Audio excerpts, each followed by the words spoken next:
Hello, everybody. Ah, I'm still working on Wowie. Yep, yep. Thank you for being there in the back. Hello there, Blankoos. Welcome. Haven't seen you around before. I'm working on stream assets. Last time I was, I was working on business cards. Oh, I'm still currently, oh,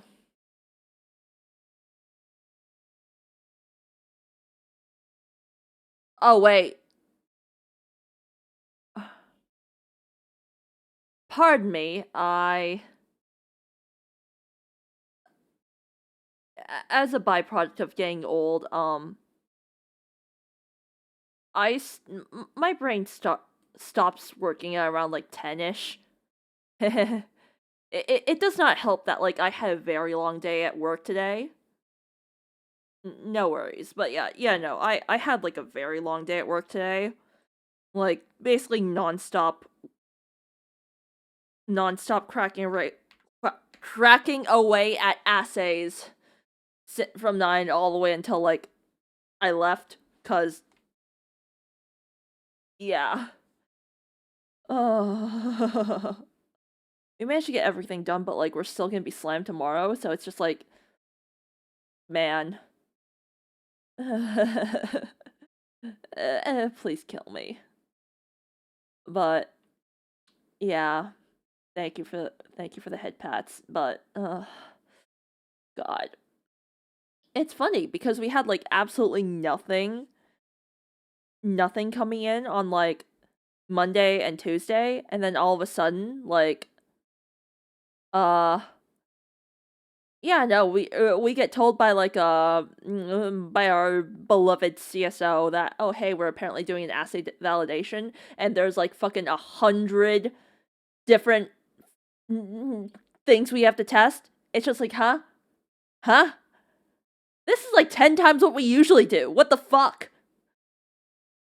So yeah, Wednesday was literally like all dedicated to preparing for that, and then like today like we ran the entire thing, and like, oh my god. It took me like an hour just to organize everything from like everything that we made yesterday, because it was all out of order, and also some of the stuff like we had previously in like our storage area, so we had to fetch that, and then just like put everything with like each assay, and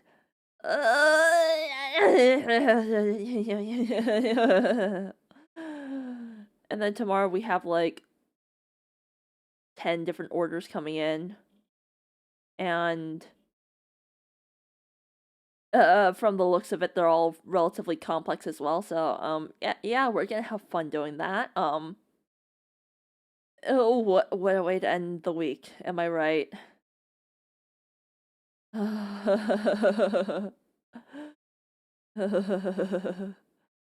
I also have to pick somebody up at the bus stop. So, oh yeah, I can survive. It's just that like I'm gonna be bitching the entire time.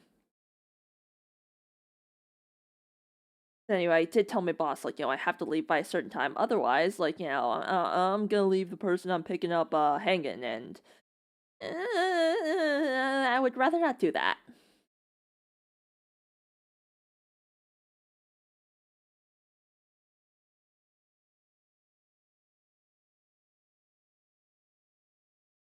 But the good news is, this time it's not my mom I'm picking up. It's actually a friend. Remember, once you finish, you can drink. Unfortunately, I don't drink. Like, believe me, I've tried every single. Because, like, my workplace is relatively lax, we actually do have, like, a booze stash. So I have tried everything that they have that we've, like, kept there. Emphasis on tried because, like, I always just get a tiny little bit to taste. Ah, my model's frozen. Um, ah, but yeah, the kind of bullshit that they that they throw at us to the point where like, sometimes we do feel like day drinking. Speaking of, I should probably like bring my bottle of Crown over, cause yeah. Anyway, so every single time like they start drinking, and in particular, like, they really like doing mixed drinks. I always like get a little bit to sample. They always make me, well, they make like a tiny little bit extra, and then they just like pour me a sip's worth to try. I haven't found anything that I like, and quite frankly, I do prefer to just, be coherent. So yeah, unfortunately, I can't even drink away my sorrows. But yeah, I should probably like bring in that bottle of Crown that's in my pantry right now, because I did make eggnog for our for my company's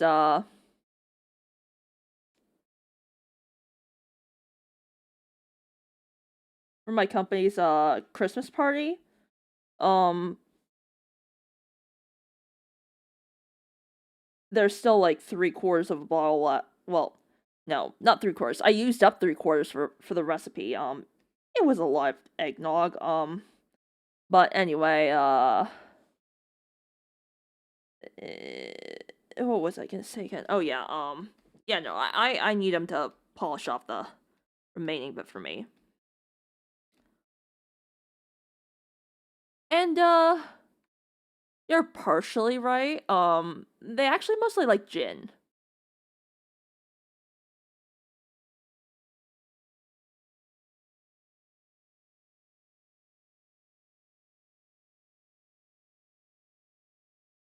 And while I've tried the gins that they brought in, it's it tastes like you're chugging plant. It really does. Alcohol yucky indeed. So I'd say you probably would prefer fruity or sweet. Actually, it is physically the taste of ethanol that puts me off. Like, doesn't matter what kind of like juice or like other stuff that you mix it with, like I can taste the ethanol itself, and like that's really just like what I do not like. Because believe it also does not help that like I work in a biology lab, so well, currently we don't really do this, but in like the old lab that I did my undergraduate thesis in, we would spray down everything with 70% ethanol religiously. And 70% ethanol is just basically Everclear. So, yeah, that stuff got in my mouth pretty often. And like, while it's an aerosol, it's not that high concentration. You still kind of taste it, and by kind, I mean you taste it. So it's just like, it really. That's how like I figure out it isn't like like all the stuff that like all the aromatics of like the stuff that like it's steeped with. It's literally alcohol itself that I don't like.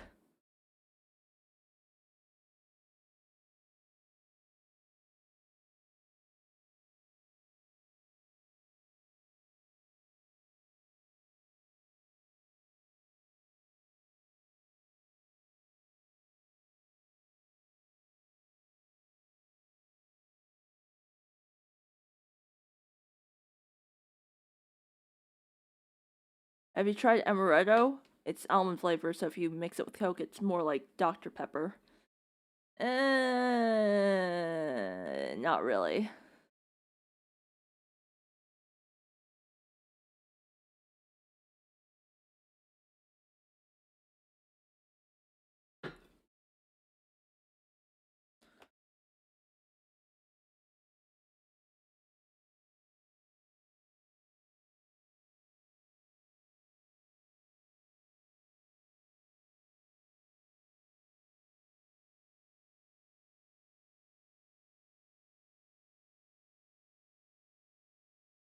Honestly, I feel like if you're making it not taste like alcohol, why even drink it? Exactly, exactly. Like, I mean, granted, in a way, it's kind of like a vanilla extract where, alcohol is like what you use to extract them flavor molecules.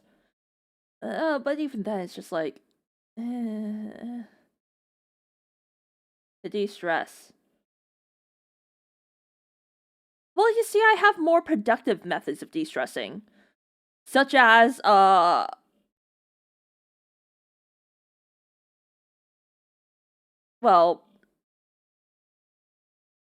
I should probably do this more often, but, the local gym that I have a membership to does have a punching bag. I could always go and beat up that thing. It's just that every single time I get out of work, even though like we don't really do much, I'm always just so wiped out. I'm like, man, I'm gonna go home and just take a nap. And the thing is, when I go home, I don't go out for the rest of the day.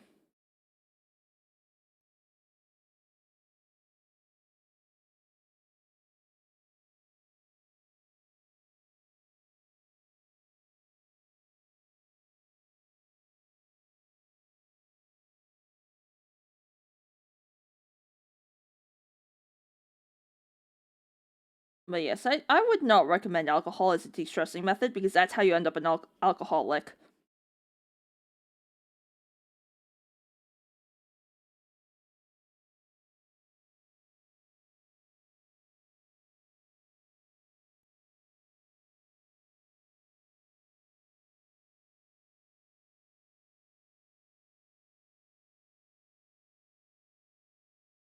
Instead, go be a punching bag. Or if you don't have a punching bag, a pillow.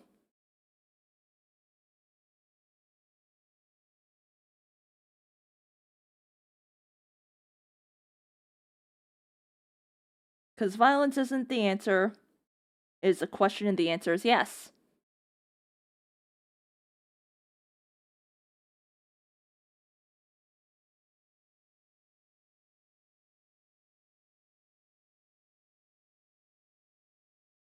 I've limited to drinking once a week unless I've been invited to a work thing or party.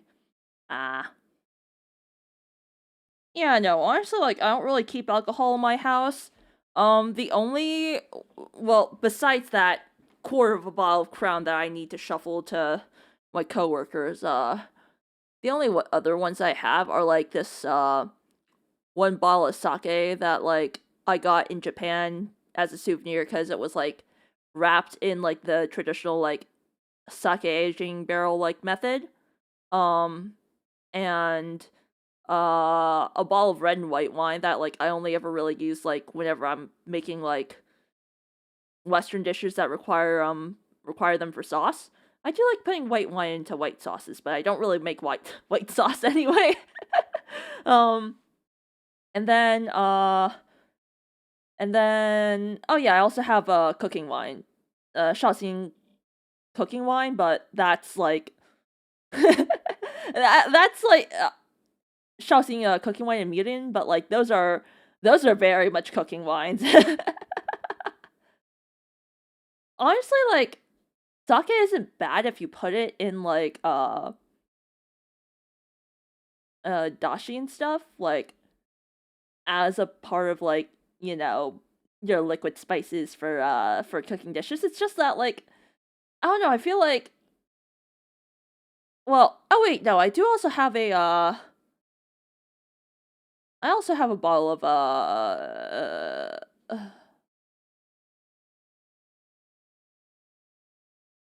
I also have another bottle of sake. I remember that like I bought to make yeah, to make sukiyaki that one time I decided to like make the sauce from scratch. Um yeah. I should probably make sukiyaki again someday. But anyway, yeah, I as much as I would like to touch that souvenir bottle, I feel like it's a bit of a shame like to use such nice sake as like a cooking ingredient, no? But at the same time like I don't drink, so it's just like it's just sitting there as decoration.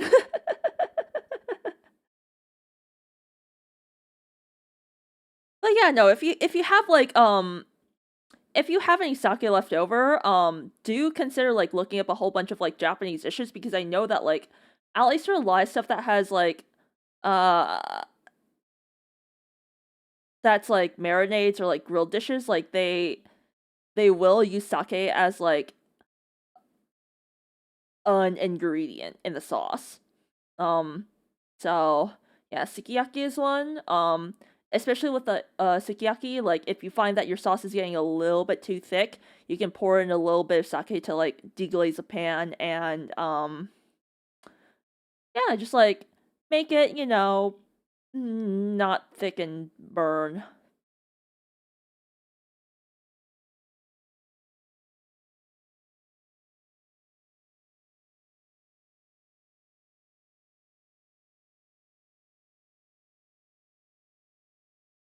I'm a picky eater, like tism type of picky eater. Ah. Yeah, same here, but like for me it's like very specific, you know?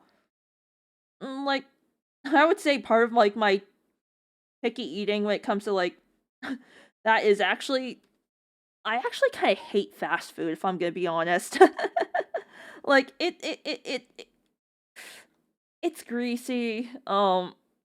I don't know. It just makes me feel gross whenever I eat it. So I do tend to stray away from fast food, and I I really don't like chicken nuggets and stuff. So like the only place I will get chicken nuggets from is like this one place in my hometown that you can tell that they use like actual chicken meat instead of like chicken sludge, and I really like that. And that's like the only place I will buy nuggets from. And even then I don't really go there. Well, I didn't really go there back in high school. Ah, you like Greek food?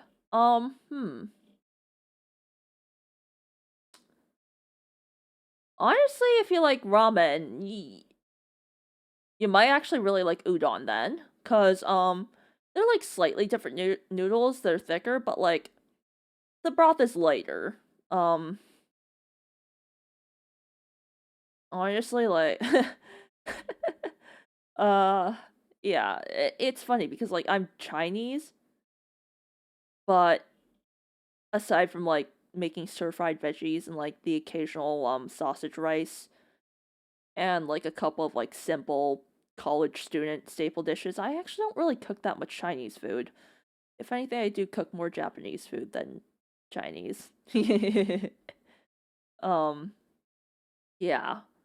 That and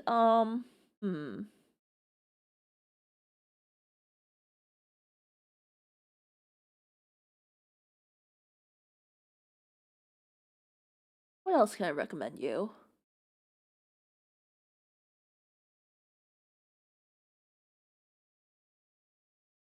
Cuz like I will have to say like most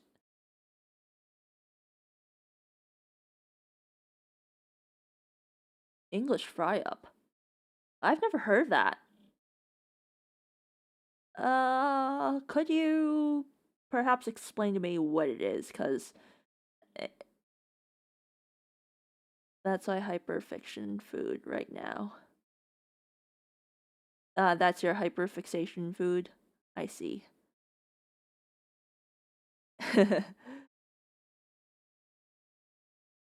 Not gonna lie, I don't really hyperfixate on food to be honest. Like I would say most of my disordered eating just comes from like depression cooking. So like I I mostly range from like being able to cook normally.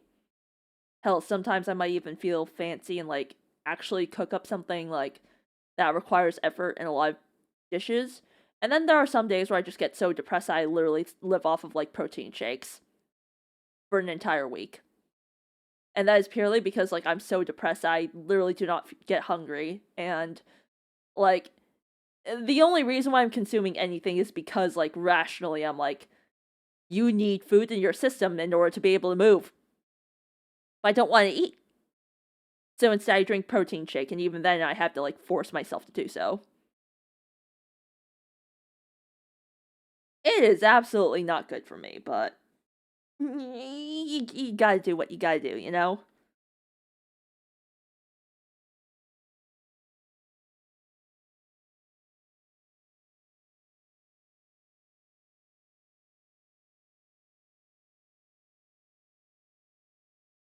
So I have two fried bread, baked beans.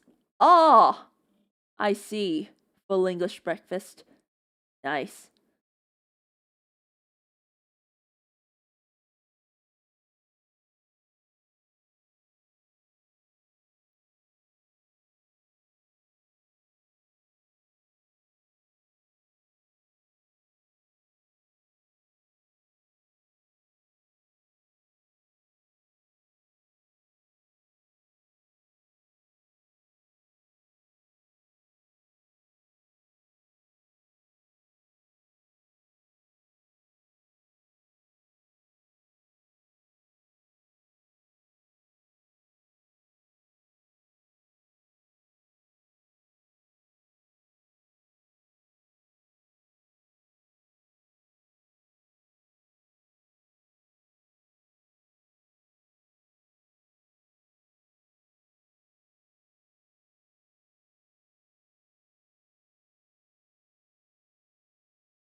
Ah, ads are over. Okay.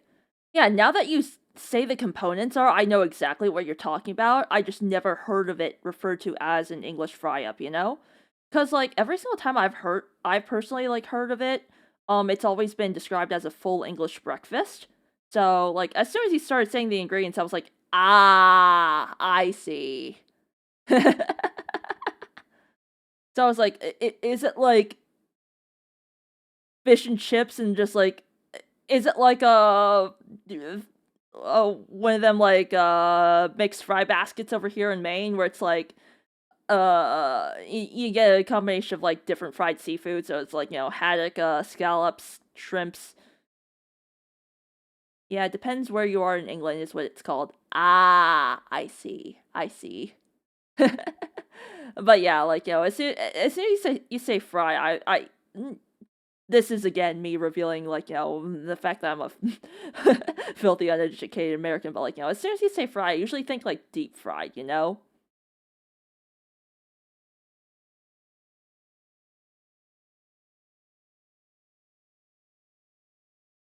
No, it's just you take out whatever you don't like.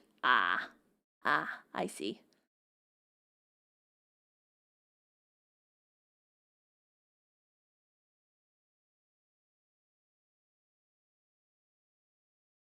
Yeah, the thing for me with like breakfast is I don't usually my breakfast is literally just coffee with milk and honey. Um it's because I really don't I don't have an appetite in the morning at all, so again, principle of like getting in fuel mm, fueling the brain for the day, you know.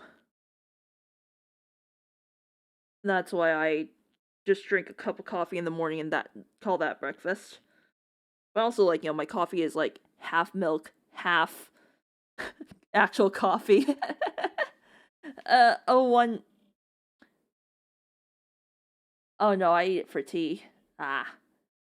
Yeah, no, I do like I would also describe myself as carnivorous. It's just I do force myself to eat my veggies for health reasons.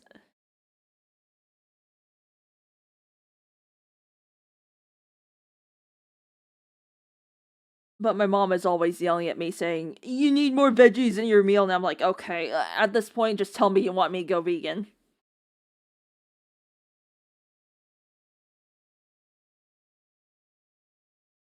Like half my plate is veggies. What do you mean I need more?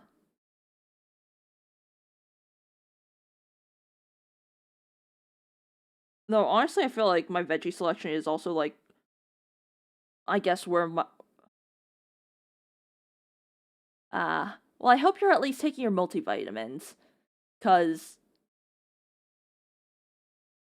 you do need those like micronutrients that come in veggies, you know? So hopefully you're just like getting them in some form, you know? Rarely. Well,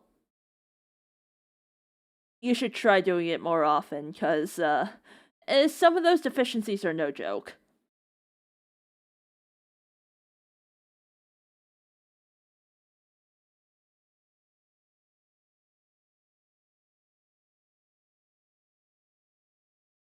But yeah, I would say I'm not as picky of an eater as I could be, mostly because of the field I'm in.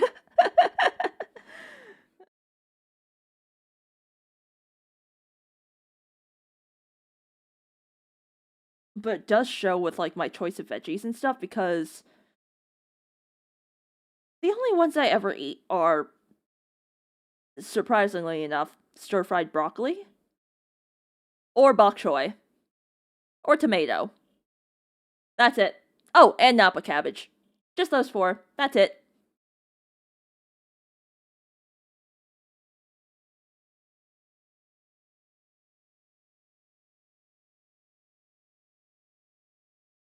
And it really is just a matter of I don't feel like buying anything else.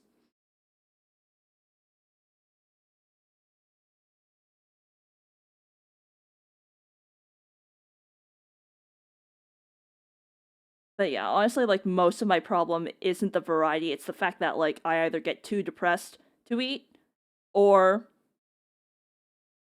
it's either like I get too depressed to eat or sometimes I just forget to eat. Oh yeah, I completely get you on that because like one of the few foods that like I refuse to touch is durian.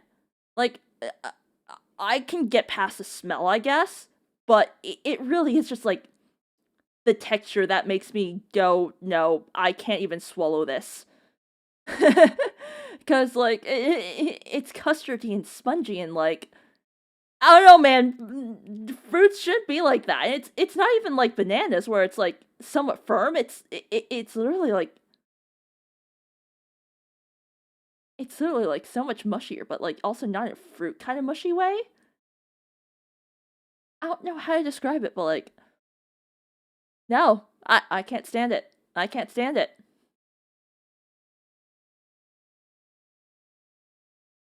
I can't stand durian. And then there's also the food that like I can't be in the same room as as stinky tofu. Oh god. No, bananas are fully disgusting. I mean, they're all right. They're not my favorite fruit. I usually don't buy them, but well, the only time I ever buy them is when I'm making banana bread, but that's like fully baked into them, you know?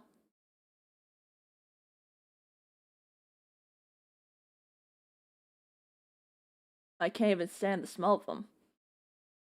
Huh. Because I would describe bananas as like not really having a smell, you know? Unless you're talking about like banana candy or anything, in which case it's not really banana and it's isoamyl acetate, the chemical that you're smelling. And then they got the stringy bits. Yeah. Yeah, that's why I put my bananas into banana bread.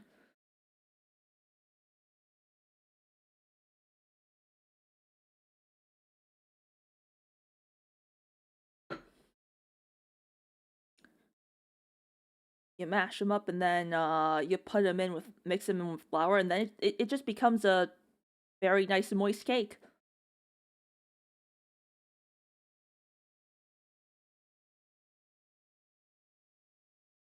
Nah, even the taste. To each their own then.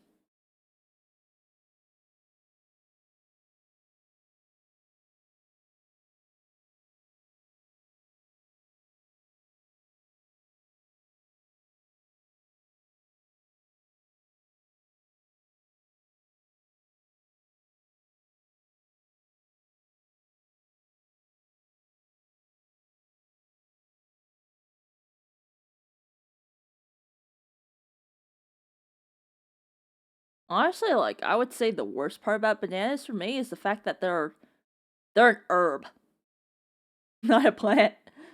They're an herb.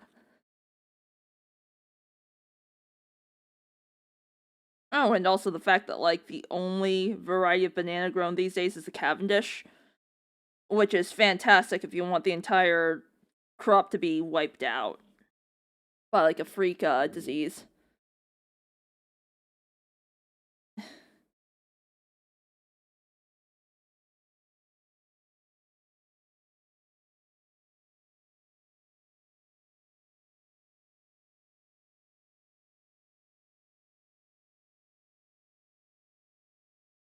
Mm, protein.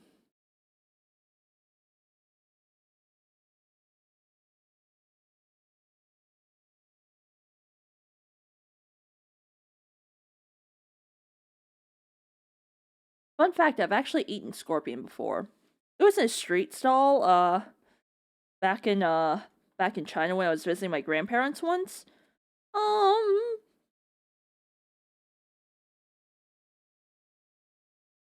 it was crunchy.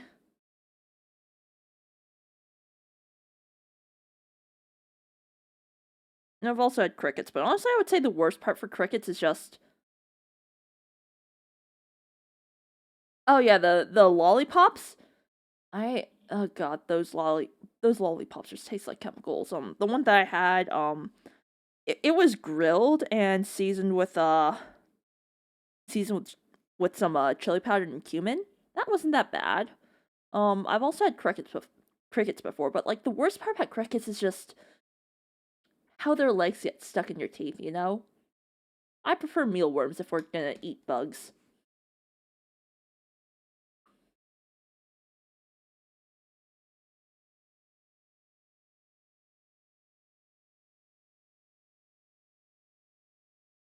Ooh, salt and pepper crickets. I had I think it was like some kind of Mexican spice. It was like in one of those like little snack packets that they sold in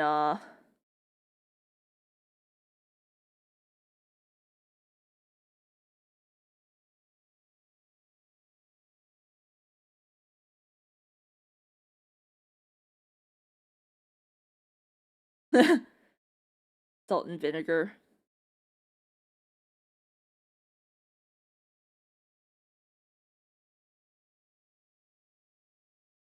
Uh Honestly, like if you like crickets, then you might like mealworms. They taste like potato chips or I guess I should say crisps over there.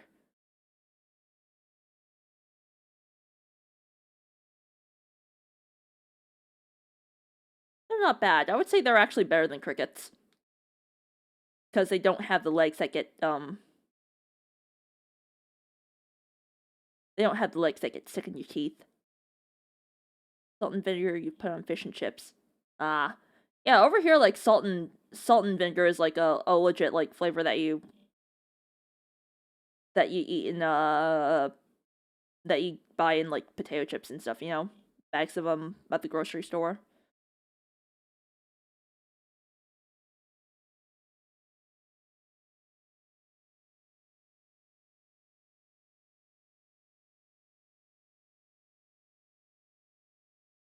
Not a fan of worms unless it's a worm on a string.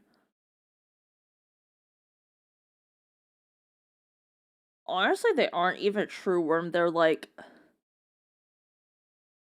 really more like, I guess, centipedes or millipedes in terms of like body shape and stuff. They're just called worms because, you know, I know what they are, but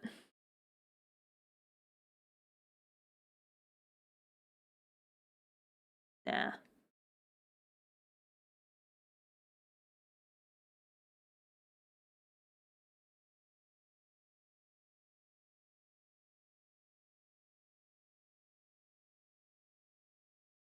It also might have to do with like my previous experience raising mealworms, cause back when I was in ah ah feeder bugs. I see. In that case, have you witnessed the horde that are like the super worms? Cause oh my god, if we're gonna talk about feeder bugs, I fucking hated handling the super worms. Like all of my other coworkers would be able to yank them out for our bearded dragons and stuff with like their bare hands. Me, no, I had to reach for the forceps. I cannot have. They're the blue ones. No, no, no. Those are tobacco hornworms. Super worms are like literally just bigger mealworms. But they have like stickier feet or something. It's just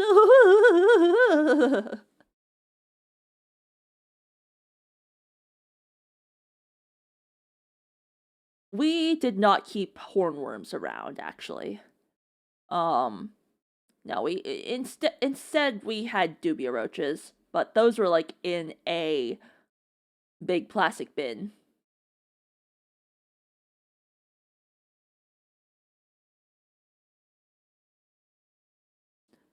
Never to see the light of day unless we were yanking one out. We don't have them. We have roaches for the dragon. Ah, yeah. We had the roaches for honestly like a lot of the reptiles. They would all go crazy for the roaches. And then we also had the Madagascar hissing cockroaches. Uh, they're fine, but I honestly hated handling them as well. But that was mostly because like we don't really handle the hissing cockroaches. It was mostly just like reaching into like their enclosure and taking out the food bowl, replacing. Nope, nope, nope. They are educational animals. So they get put out into the lobby and then yeah, no, they get pampered. Like every single day they get a plate of fresh fruit, and I hated like handling them because like every single time it was my turn to like feed them. The fruit was always slimy. It was like, ugh. Missing them wasn't too bad, but like it's just their food bowl. Yeah, slimy. Otherwise, like yeah, they were fine.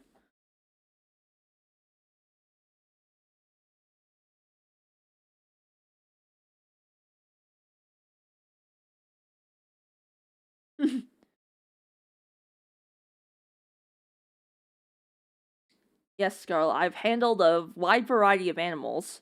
But yeah, no, most of the time, like while I was there, I was mostly responsible for handling the small mammals, and eventually, I moved on to raptors. So, yeah, almost all of our poor birds there were there because they were hit by cars, and I put on gloves then.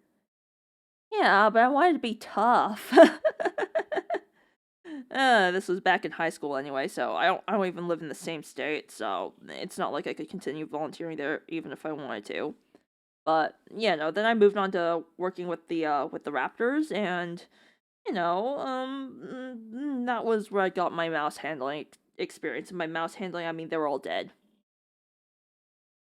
If I grabbed one of them, I wouldn't care. I would love the hissing roaches. Yeah, honestly, like the hissing roaches themselves weren't that bad. It was just their food.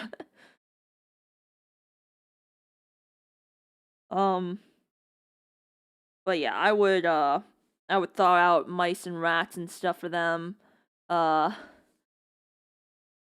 they'd in the winter, like because in the winter we'd actually have to dry off the mice and the rats because otherwise they would freeze into ice blocks and our birds would starve. We'd even like have these little like heating pads that we put out underneath their bowls as well. Um, Everybody was taking bets on like when I would accidentally pop a mouse because like when you're drying them, like if you're if you're a little too rough with them, like you will pop their stomachs and spill their guts everywhere. And it's just gross and a mess. But I actually never did that. My boss, however, did that like twice while I was there.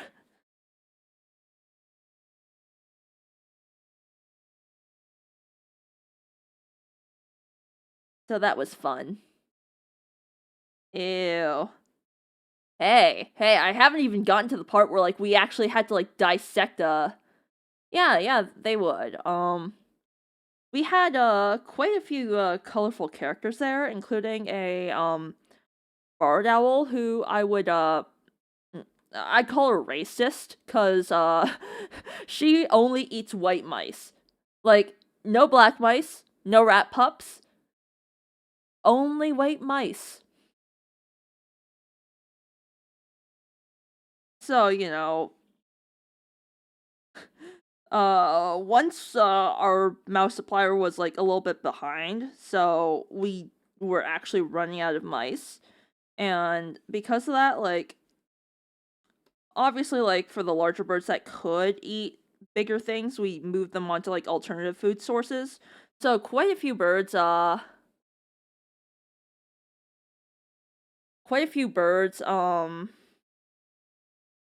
had a few days of quail, rat pup, anything but mice. And then like the smaller birds, the ones that like, were too small to eat the bigger stuff. So like our uh our American kestrels, our two eastern screech owls, those guys are like literally the size of like what, parrots or something. Um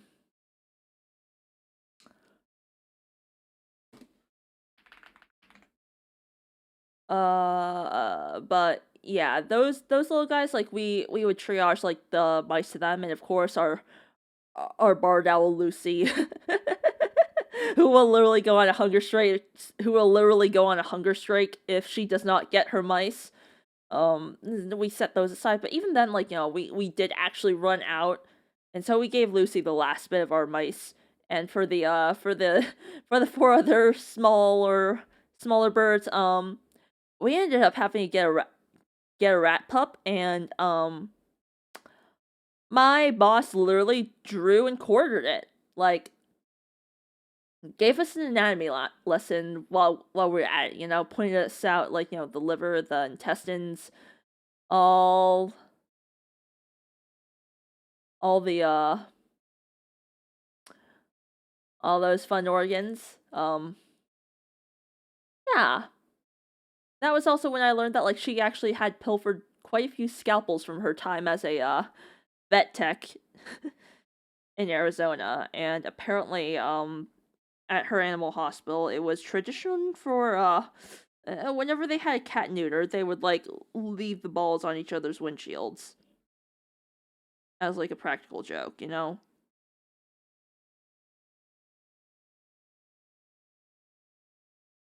Says me who has dissected rats.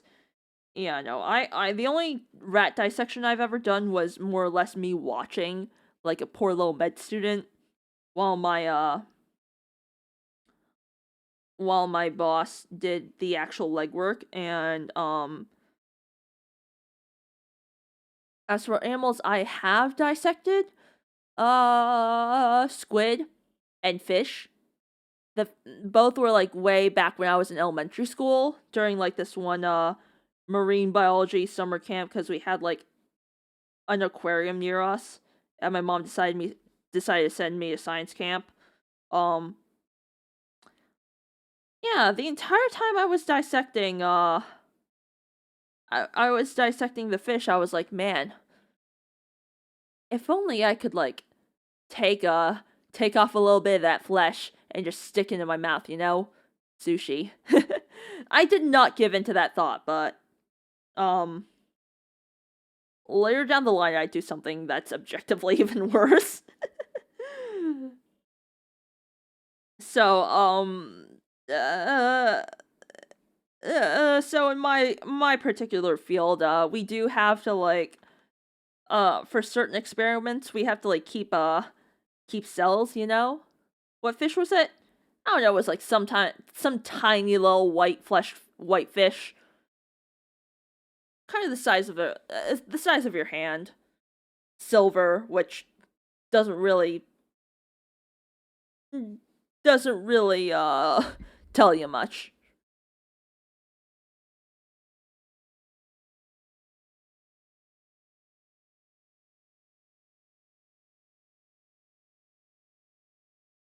Yeah. Uh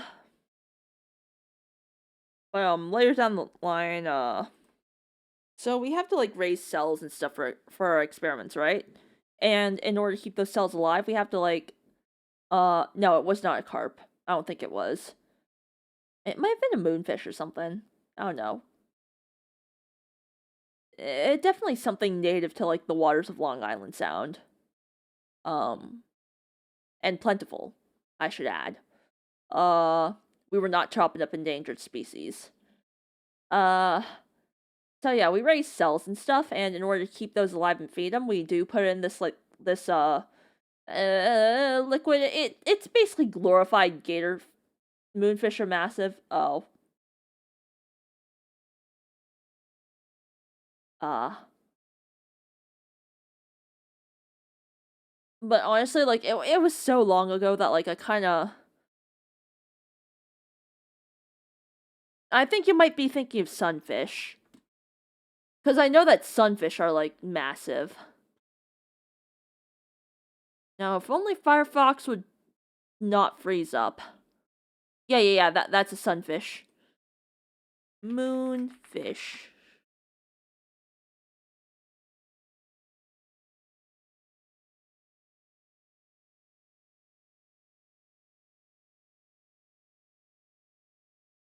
Huh. Oh no, those are also pretty big.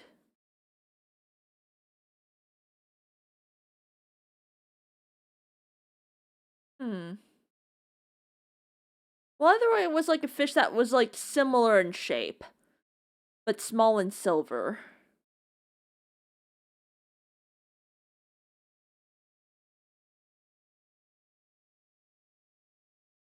Oh, it's also called a sunfish, but not like the mola mola kind.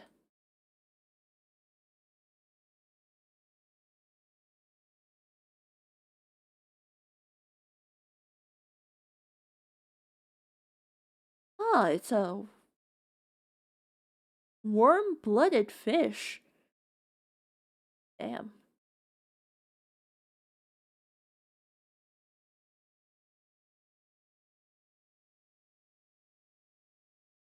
Oh yeah, now looking at it, we might have actually been dissecting like a small Atlantic moonfish or something.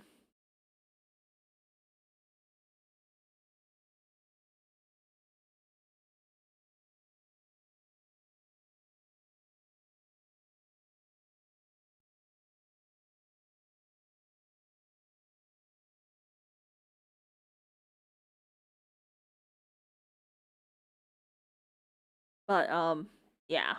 There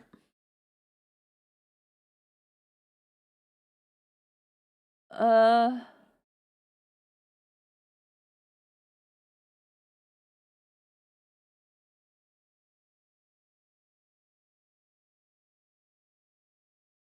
so on my last day of like interning at the research lab, I may or may not have made off with a small sample of cell culture fluid, glorified Gatorade, and drank it. It tastes like nothing but disappointment.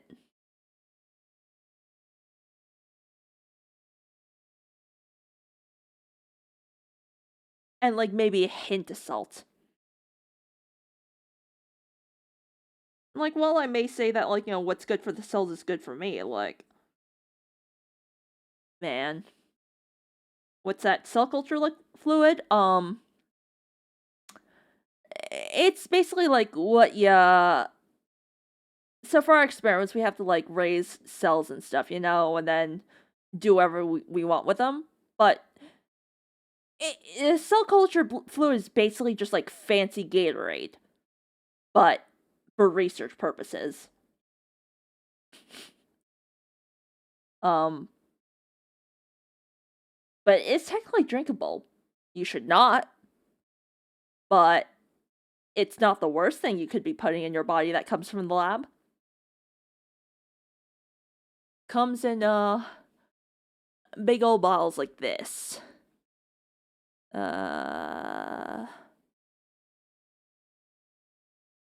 This is like the most famous kind, but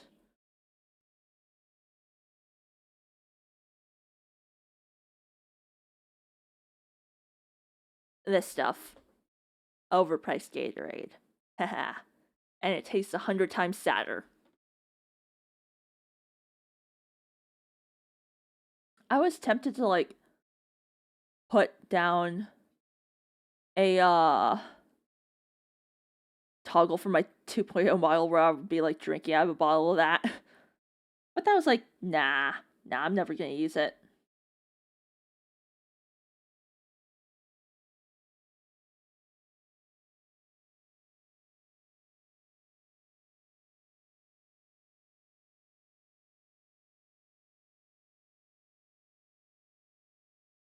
Yeah. Fancy science Gatorade.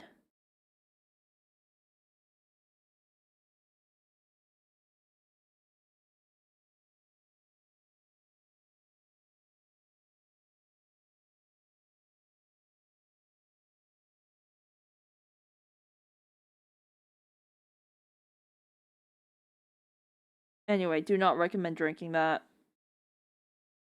I only did that because, like, I had nothing left to lose. That was my last day working there.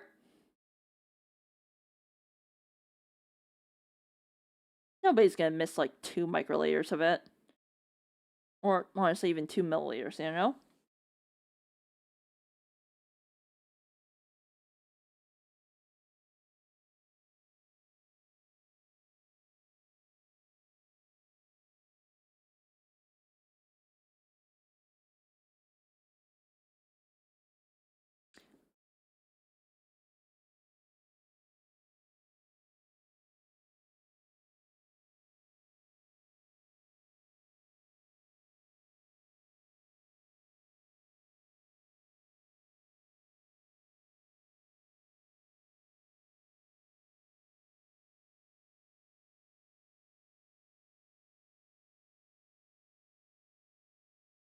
Good.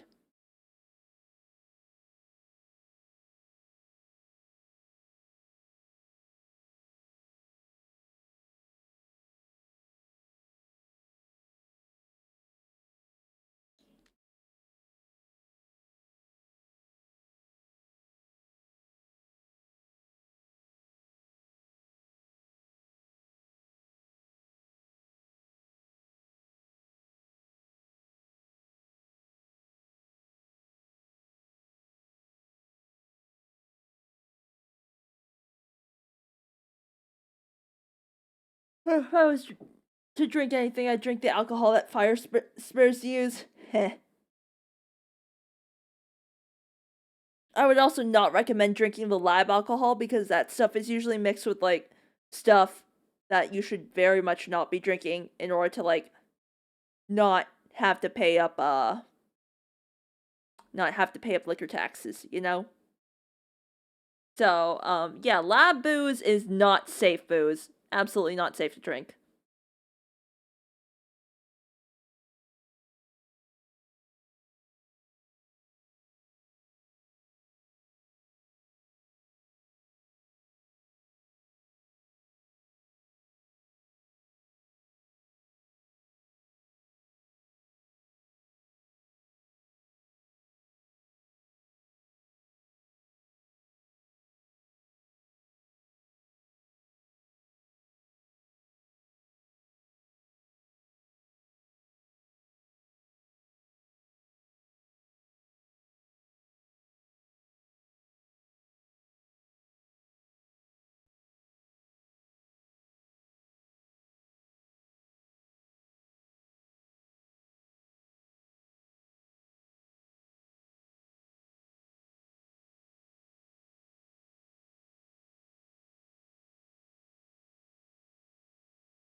I just lost my entire train of thought.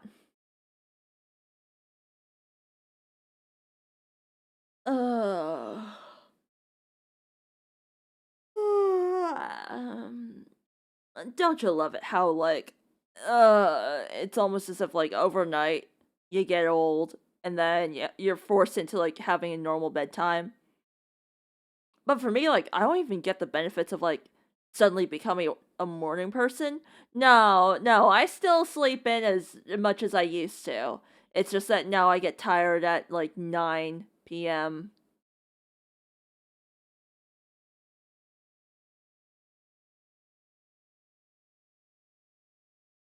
Uh,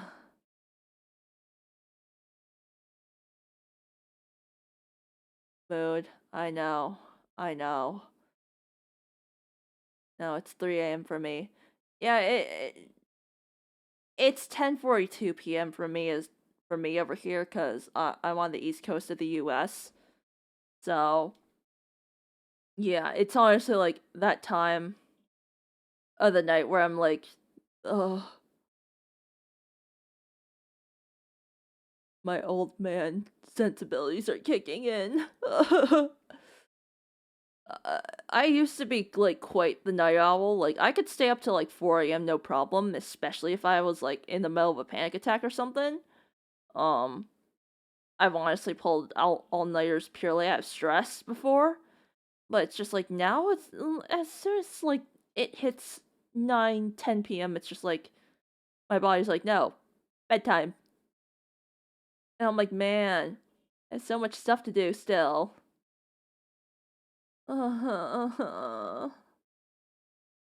Like even then, it's not like I wake up at 6 or anything. No, I'm still waking up at like 8:30 and being like, oh shit, I have 30 minutes to like haul my ass out of bed, get ready, feed the cat, and run out the door and like pray I'm not late for work. So, eh. Yeah, I'd rather go to bed at 1 as well, but mm, I push it to midnight, and even then, like, I'm just like, by the end, I'm just like, yo, oh, I can barely keep my eyes open. Oh, Oh, tired. So yeah, if I do start zoning out a lot, that is why. That is why. Is because like I am starting to get to the point where like my brain just shuts down.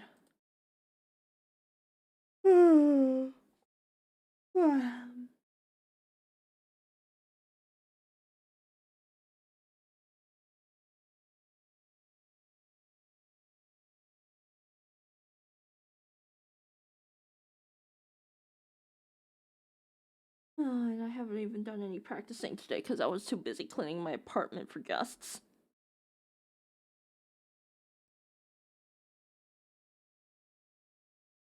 I guess I do practice tomorrow. I try and wake up last minute. Like it takes me like 20 minutes to get ready. Like maybe 10, not long. Yeah, you see, for me, like in theory, it takes me only that long to get ready as well. It's just that it takes me a while to like boot up, you know? Yeah, exactly. Like, I set my alarm for 8 o'clock, but even then, it's just like, I may be up, but I'm like severely dissociating and zoning out until it hits 8:30. I'm like, oh shit, I need to be out the door, you know? So, like, there's a good, like, solid hour, half hour to, like, hour of just zoning out. If I need to be somewhere by 9, I put on 10 alarms. Yeah. I don't put on 10, but, like, I do put on, like, 3. And even then, I might sleep through 1.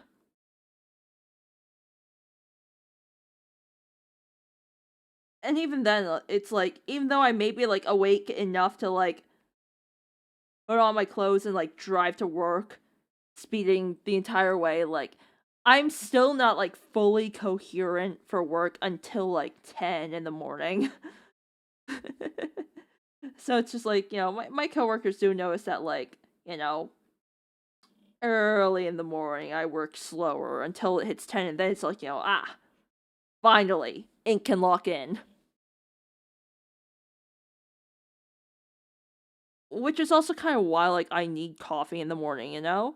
Like, I will be honest, I do like tea, but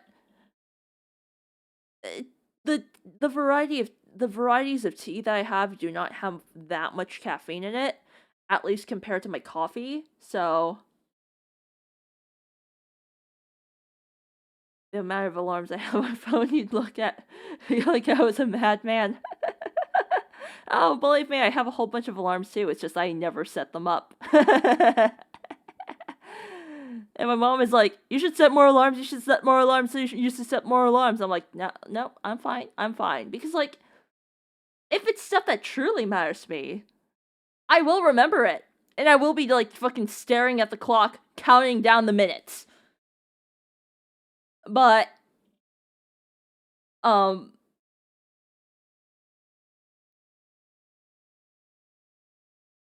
like, yeah, yeah. If it's like something that I don't really care about, then it's just like it's kind of like no matter how many alarms you make me set, I'm probably gonna end up forgetting anyway. Once I'm up, so I can work. I'm up, so I can work fine. I won't be slow. It just depends on my mental, really. Yeah. It's just for me, like waking up takes like 2 hours. It's like a gradual process. At first, it's just like I'm barely coherent, dazed out, like just sitting on my bed staring out into space, basically, like my body is physically awake, but not my mama, my mind is like very much still asleep. And then it's just like, slowly but surely, it's like, the fog clears up, and then by 10 it's like, yes, I am fully awake. I am no longer in a haze, I am ready.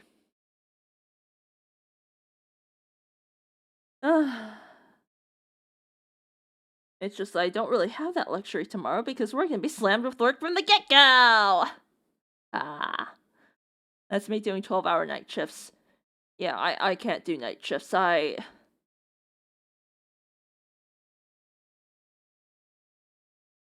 I actually surprisingly can't sleep with like light on unless I'm like incredibly tired, you know?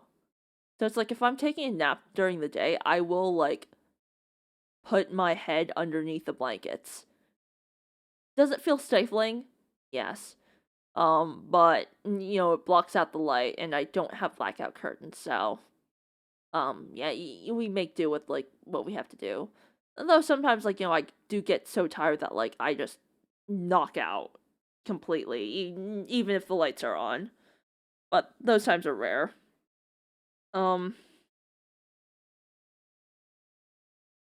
I can't really wear sleep masks either because like even more than my hatred of light, I hate having stuff on my face while I'm asleep, you know? That's just like I can't wear eye masks. I can't have light in my eyes. So, oh my god. V Bridger froze up again. Trust me, when I was doing them, I was waking up at 6 p.m. and I was knackered, so I fell asleep on the bus once before, so I was an hour late. Ah, that's the worst. Yeah, so where I live, we do not have public transit. It does not exist. So if that were to happen to me, it's more like I'd have to call out from work completely, cause it means I drove myself into a ditch.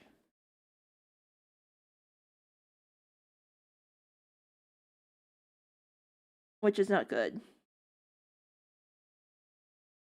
There aren't that many ditches on the road to work, but well, the number's not zero. I do like night shifts though. If it were sure, I would have thrived. Ah. Yeah, no, honestly, like, this is why I like lab work, because honestly, my hours are relatively flexible. As long as I come in and I finish all my experiments, well, it's why I like lab work in academia specifically, you know? As long as I come in and I finish all my experiments, nobody gives a shit. In most labs, anyway, Which means, like, I could very well, like, roll in at 10 p.m. and then leave at, like, 6, you know? Grab dinner on the way back.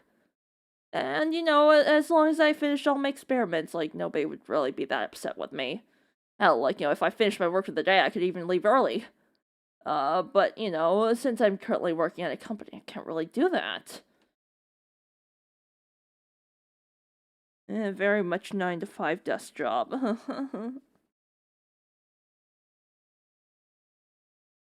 God. This is again turning into ink complaining about work, but the C-suite tried to poach our intern and make him do menial data entry work, and it's just like, no, that's our fucking intern. If you want your own little data slave monkey, then get your own fucking intern. Hands off of ours. Not to mention they're like being asinine again about like our procedures and whatnot. And our customer service lady is still not wanting to do her job. Like, my favorite genre of ink banter. Yeah, no, like today, oh my god, our customer service lady was literally like saying like, so we had some of our samples arrive to us exploded. Like, they all come in tubes and stuff. Well, they're supposed to come in like these nice neat little plates organized so that we can literally just like pop them into a machine and then have them processed so that we can do our assays nice and easy. But sometimes our clients like to put them in tubes and we'd have to process those individually. But this one particular client we have likes to put those tubes into bags and like not Ziploc bags, which are relatively sturdy, like a lot of our other clients that decide to tube them do.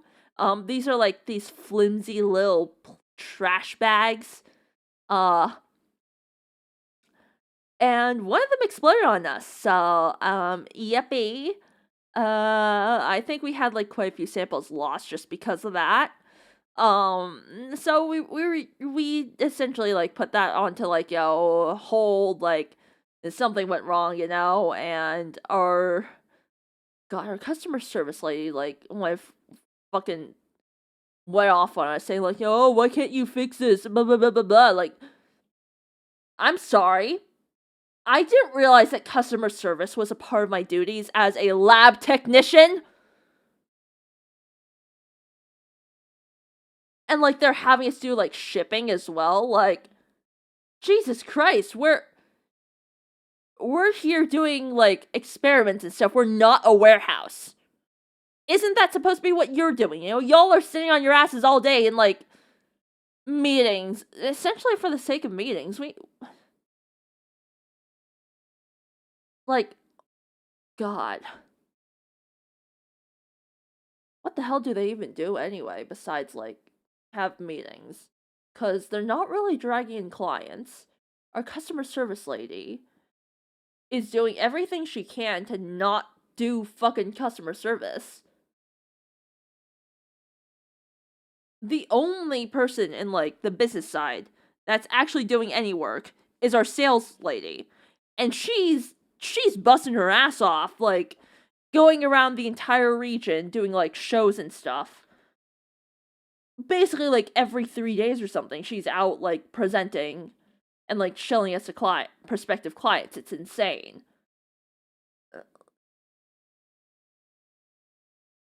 And, like, they haven't given us our raises at all this year. They even cut part of our budget, part of our lab budget. Like, okay. What the fuck?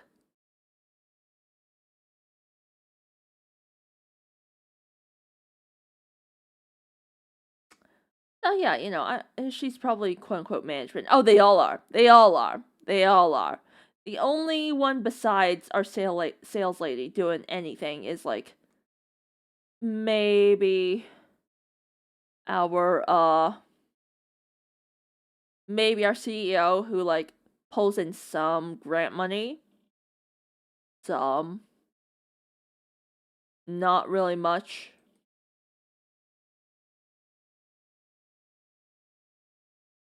Yeah. Needless to say, I'm not happy. But I do have some good news at least. That being said, it would be a lot nicer if they gave me a raise, because it would certainly offset the cost, but the rating process has finally started on Ink 2.0 after like what, a year? My wallet is crying. Even though I did save up for this for like over a year now. Wahoo indeed, but also my wallet. My manager is fantastic. It's the other shops that are bad. Ah. Ah. I mean, honestly, since this is like, you know, bitchy about work hours, like, you know, if you want to share some of the bullshit that goes on in the other facilities, like, without doxing yourself, of course, like, by all means, go ahead, you know? We all complain about stuff here.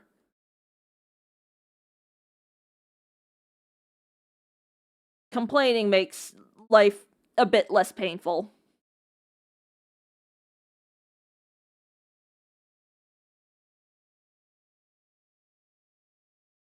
I love my manager. I just bought her a birthday gift. Ooh, what'd you buy her?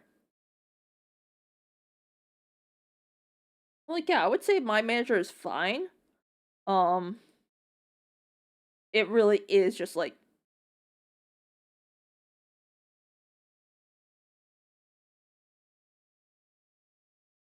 I hope you don't mean an entire charity shop.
She was eyeing up a stitch bracelet that was donated in the shop she wanted, but didn't have the funds. So I was making a joke saying, by saying charity shop, I was asking like, did you buy the entire store?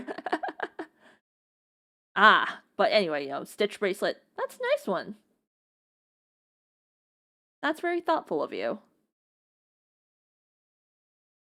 It's an animal charity shop.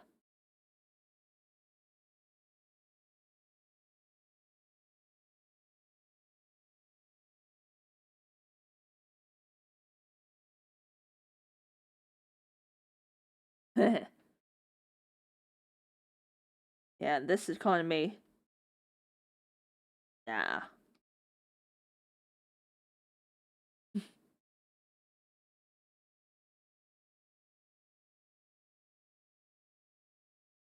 Yeah, no, the closest I ever got to that was like essentially, big old bottle of whiskey for lab eggnog, and also this year we did a white elephant. She got upset because she thought someone bought it. I mean, she's not wrong. Somebody did buy it.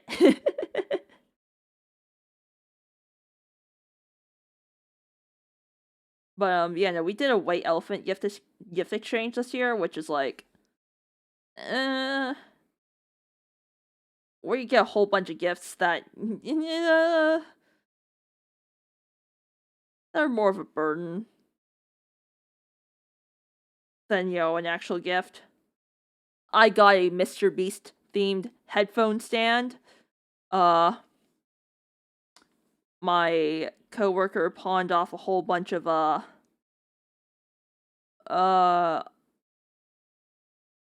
my coworker brought in a whole bunch of fancy fruit jams that his now ex-girlfriend got. Um One of my other coworkers did not get the message and brought in like this actual nice like potted plant set. Uh and I believe my boss brought in like this actually I forgot what my manager brought in. But I think everybody just like unanimously agreed that like my gift was like the most shit posty of them all. I ended up with the jams. They were pretty good.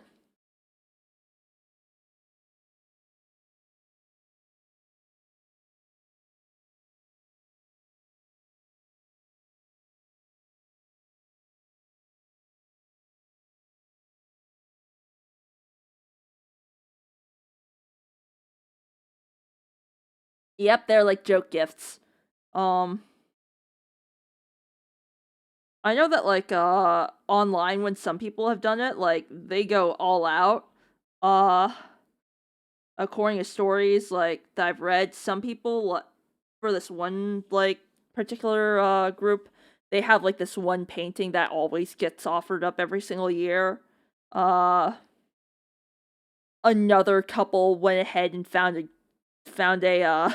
couch on Facebook Marketplace, and that was the gift. um yeah, they go wild. Or rather, they can get wild. Issue with working in charity shop is you take so much crap home. Eh. Yeah, honestly, like next year, if we decide to do that, and if I'm still working there, um, or no, here, I'll probably go ahead and raid the local Goodwill and see if like I can find anything bad there.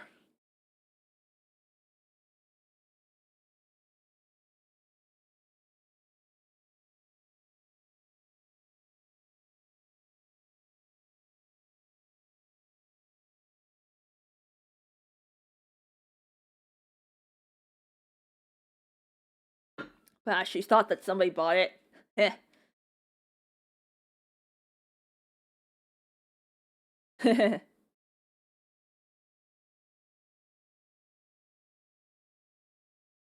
While she was out at lunch, no less. Nice one.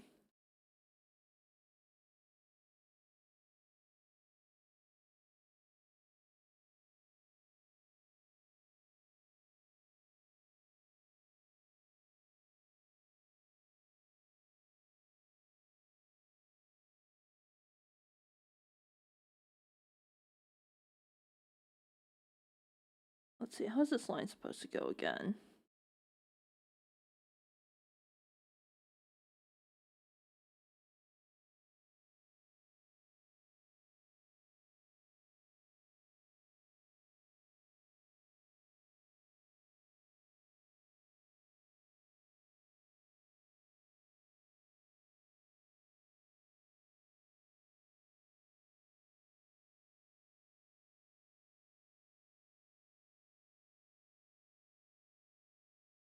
Okay, I actually have to go ahead and shut up a little.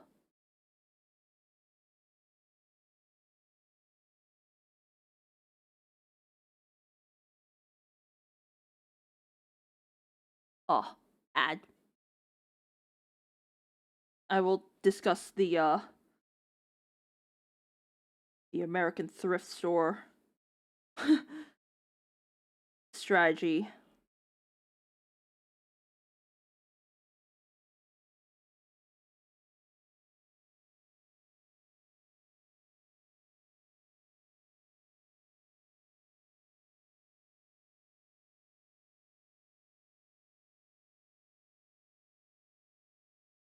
I'll discuss the American thrift store strategy once y'all are back from ads.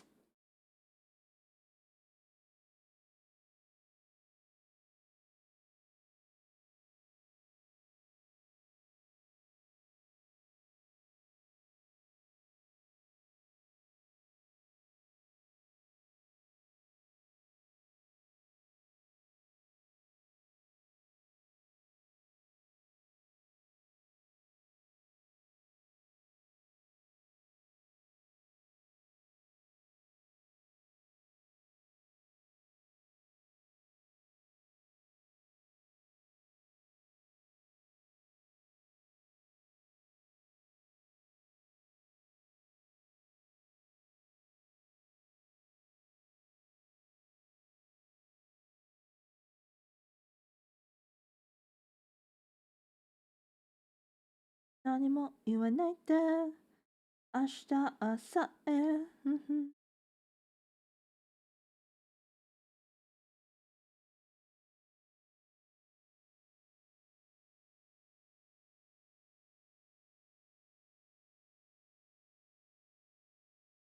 Okay, you should in theory be back by now. But just to be safe and in case anybody got hit with the full 3 minutes.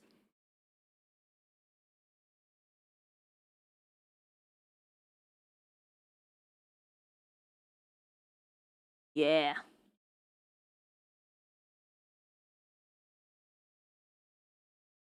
Let me just fix up this line.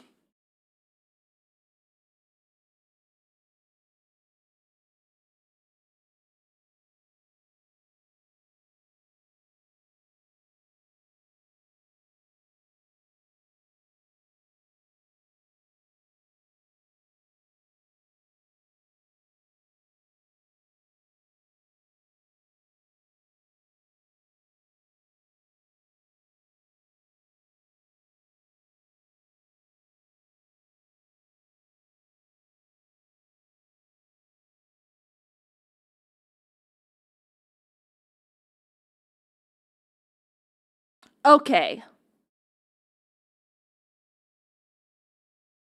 It actually shows your time now, not how many ads. Ah, I see. Anyway, okay, so for American cherry shops, or as we like to call them, thrift stores, there is a strategy to them because most stores you don't get shit just like there in the just like in the UK. How the real strategy is you gotta go to one in a rich area. So like you gotta do a bit of research you gotta do a bit of research on the neighborhood that services, you know? Just how wealthy the general clientele are. Because, like, if it's gotta be on at least, like, upper middle class, you know? Because, like, for instance, the Goodwill, which is, like, one of the major, chains over here, like, the Goodwill here in the town, in the middle of bumfuck nowhere that I live in a pretty poor state, by all means. I mean, it's not as bad as, like, Louisiana or Georgia or anything, but, like, as far as, like, the East Coast goes, Maine is pretty damn poor. Uh, so honestly, our Goodwill selection is pretty bad. But like back in my hometown, Fairfield, Connecticut, a suburb of New York City, where all of like the the relatively well off hedge fund stock trade day trader people go and raise their families. Like, my town didn't have a Goodwill, but the neighboring town that did, and that's like basically where all of like everybody in the area goes to like donate their stuff, you know? That Goodwill, oh my god, the selection of stuff you could find there is insane. The entire reason why I started shopping there against my mom's wishes is because my friend in high school, her mom got her like a brand spanking new North Face jacket there for like $50, you know? Like a $500 jacket for 50. Insane. So, and like the only thing that happened was like the tag got snipped off, you know? Like that's the kind of stuff that you'll find at a rich Goodwill. Or like, a charity shop in a rich place. Like it was insane. It was insane. I found like somebody's prom dress. It was like I tried it on. It was super gaudy, but like it was like, oh my god. Oh, the tax brackets.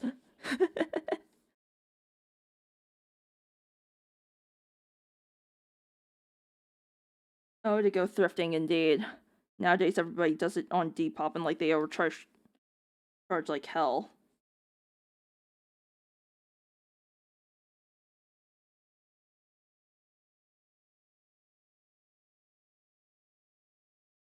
Unfortunately, I can't really go thrifting because my sense of fashion is just it's kind of incompatible. If I'm gonna be completely honest, everything that I want to wear, I have to import.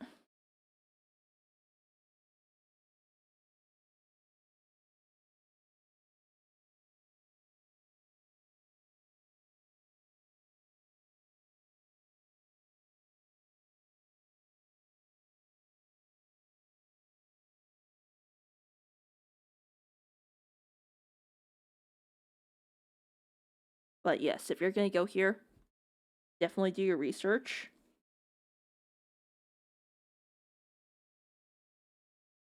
I will definitely say, based on my experience, besides like the one in my hometown, which I wouldn't really recommend going just because it is very much like, a suburb residential area. But the ones in Manhattan, down by 22nd Street or so, they're okay. Last time I heard. Like I got Docs in mine brand new because they brought shoes in, and the original price is £200, and I got it for 64.50, so like 60% off. Damn. Damn.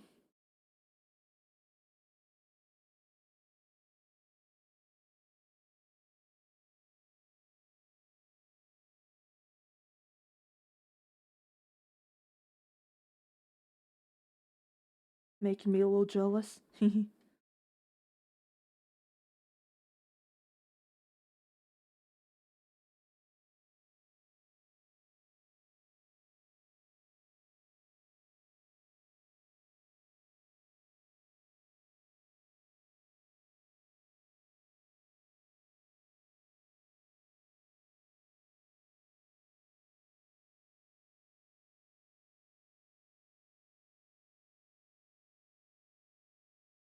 Yeah, they weren't even donated.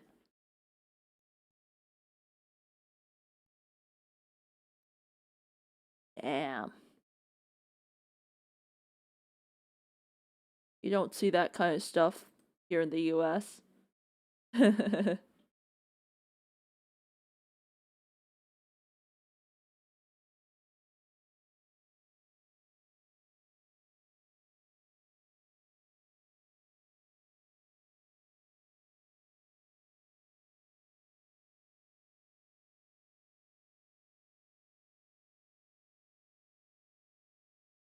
Right now, oh, damn, you even have like one and two volumes 1 and 2 of Free Run. Wow.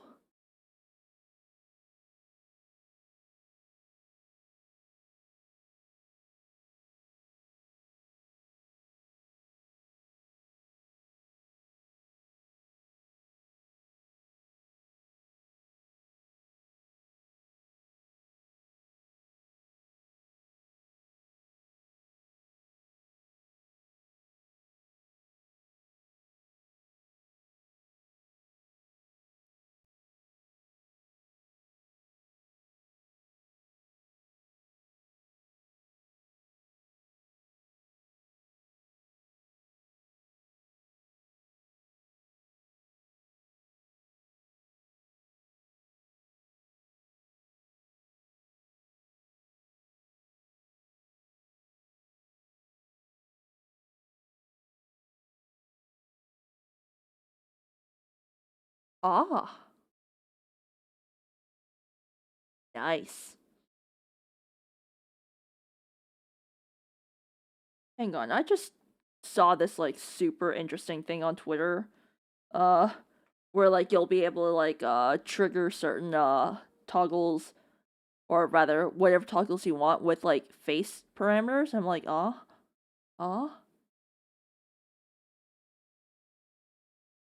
maybe that'll be an update to my model someday.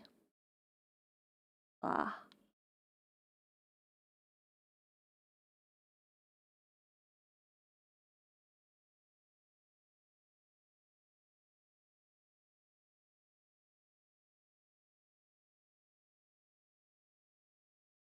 but not this time, cause uh, my wallet's already crying from like what I'm paying for like the rig itself.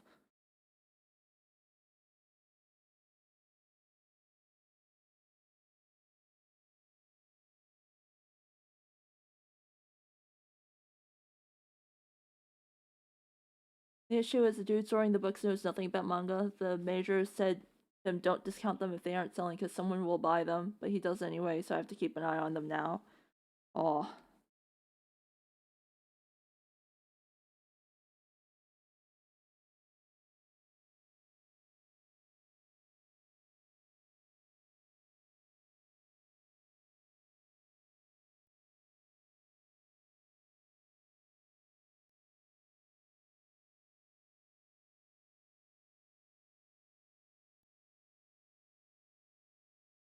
let's see. I need to make this line straighter. Uh,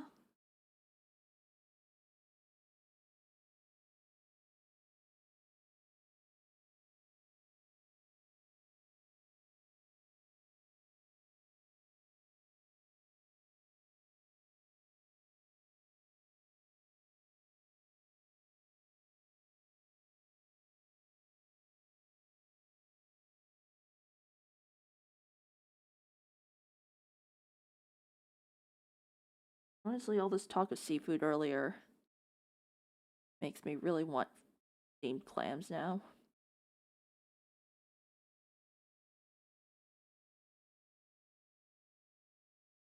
Maybe this weekend I'll drive out to the coast and buy some.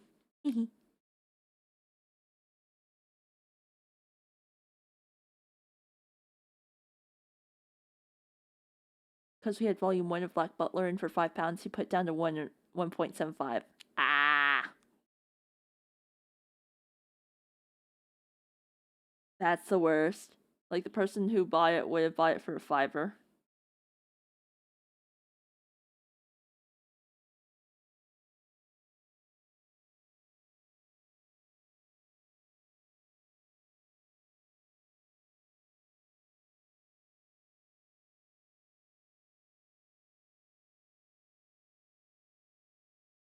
Yeah, it's not like your grandma's copy of the Bible. Like Butler is like iconic.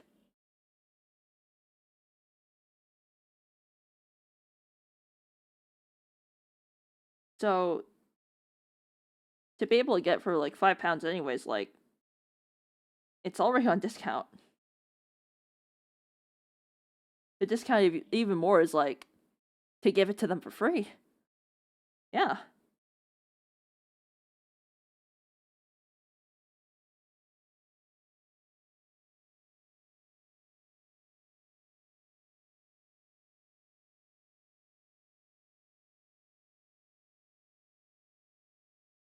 I don't understand some people.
I just need to go ahead and erase these lines, huh?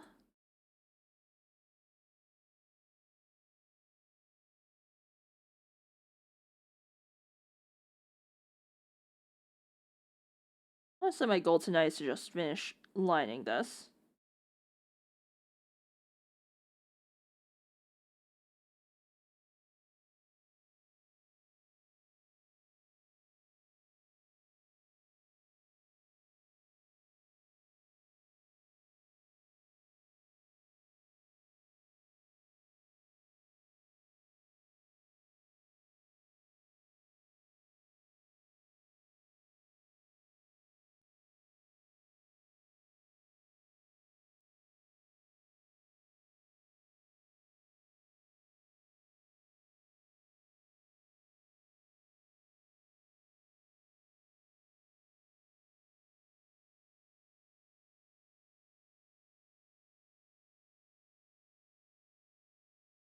There.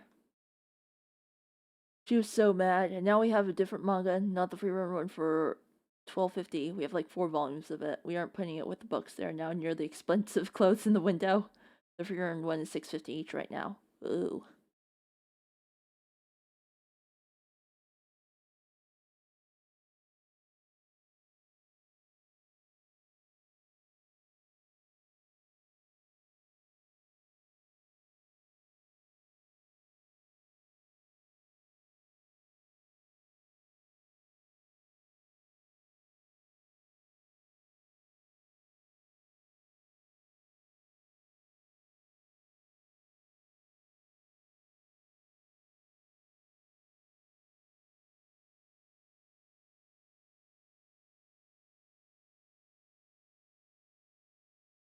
So as long as we stay there, they stay there, we are good.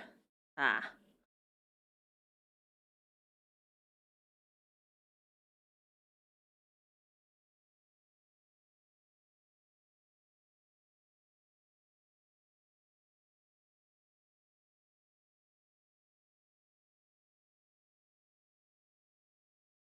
Hmm.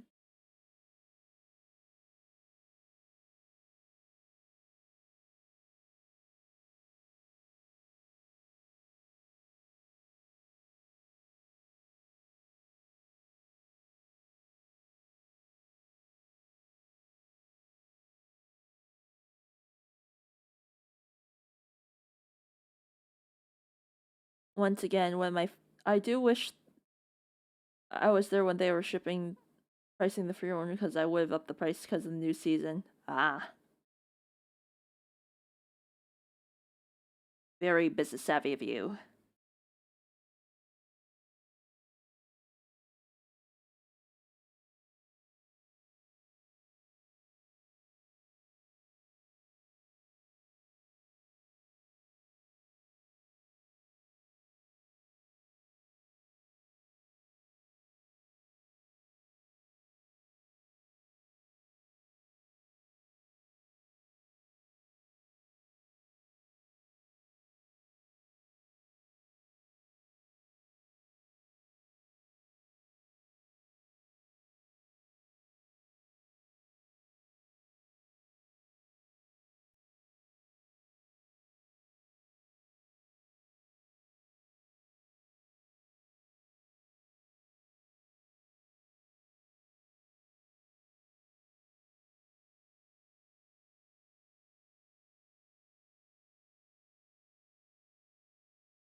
Yeah, I might ask if I can be in charge of the manga and comics. Do it. The world is your oyster. I may shut up for a bit as I try to figure out how to do these hair strands.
Hmm.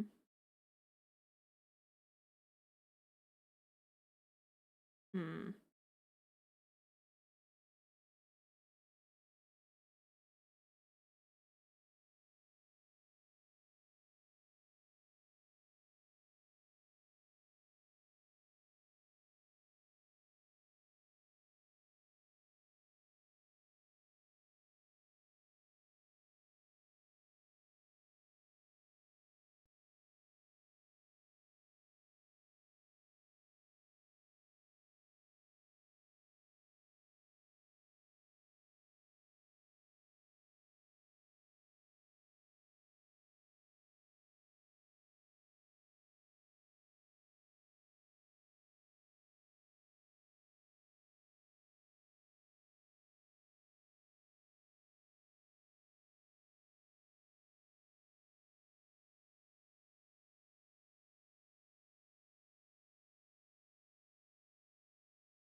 I did have a little read of the free run too, if you've seen it. I was looking for when she defended Aura, but it's in volume 3. I have not, actually. Funnily enough. I don't really read much anime or watch. Ah! I don't really watch much anime or read that much manga, to be honest. But that is also because my favorite medium is video games. And it does not help that video games help fuel my god complex.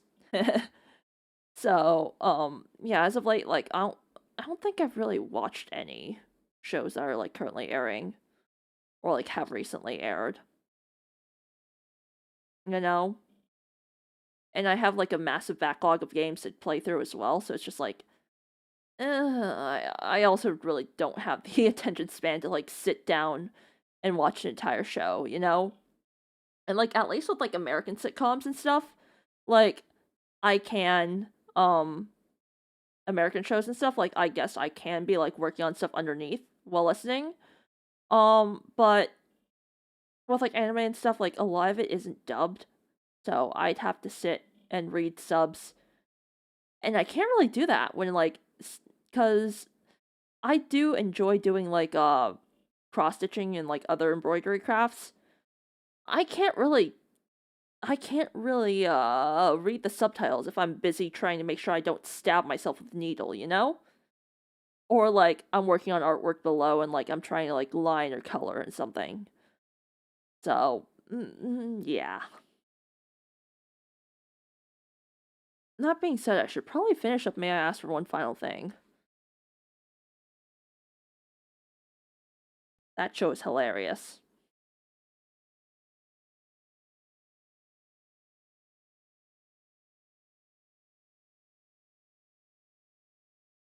Dubs aren't that bad. Yeah, they aren't that bad. They've certainly gotten better than like 10 years ago when I started watching, you know? But that was mostly because like 10 years ago there wasn't really much of a voice actor scene, and like what actors there were, you could tell that like the scene wasn't nearly as polished or developed as like the Japanese one. But nowadays it's better. Cause even Japanese people don't like Japanese dub, they think it's corny. Oh yeah. Oh yeah. I would definitely say like, as like a form, like dubbing here has definitely gotten a lot better, you know? Like the field has matured, I should say.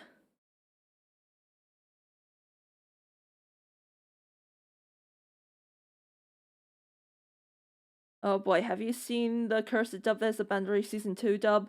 No? No, I have not. The only cursed dub that like I've ever watched was Ghost Stories, and that was the one where like they let the cast ad lib everything.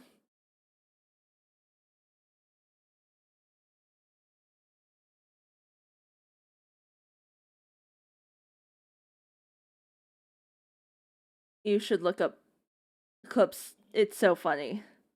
Oh boy.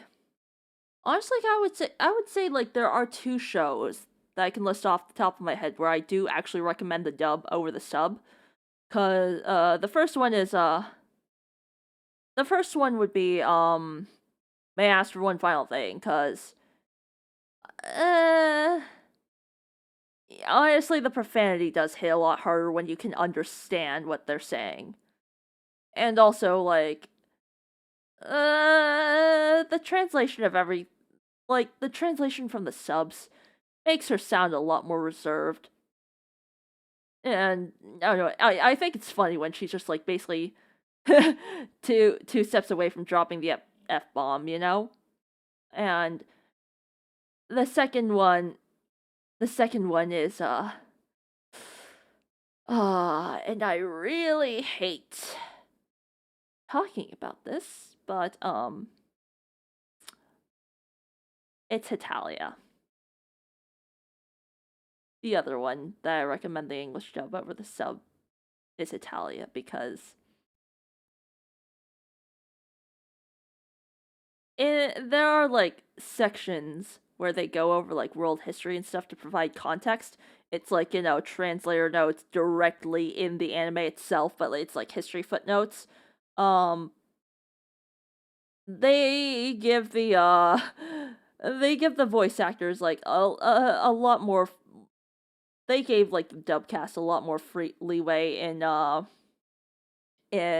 dub than like what was said in the subversion. So I guess one joke I should say outright is they were talking about like Polish history and like I forgot what the what Poland was doing, but basically they went through like a whole like description of like, Polish history. Uh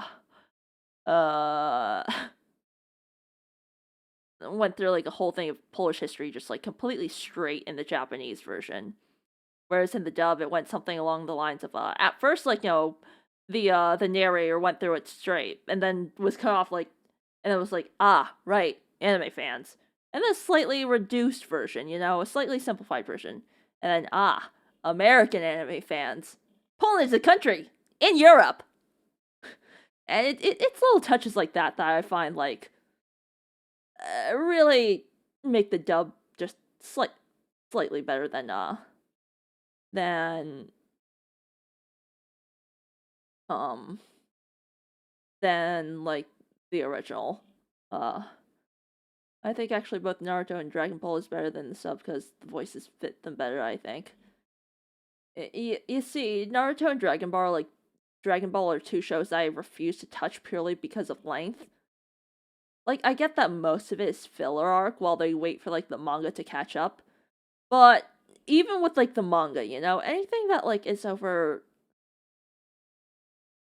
500 chapters scares me. And like, sure, I can in theory blaze through them all, but like, it's still scary seeing him in the quadruple digits, It's like, dear God, when am I ever gonna catch up? Ah!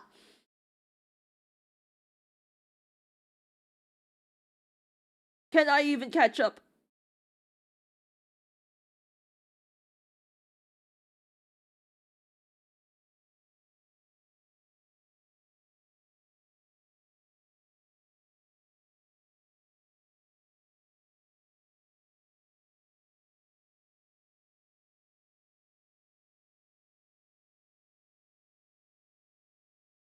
Well, I started Naruto in COVID, so yeah.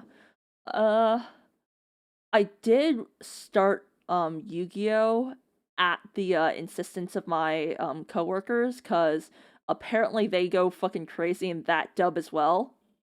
So yeah, Kaiba.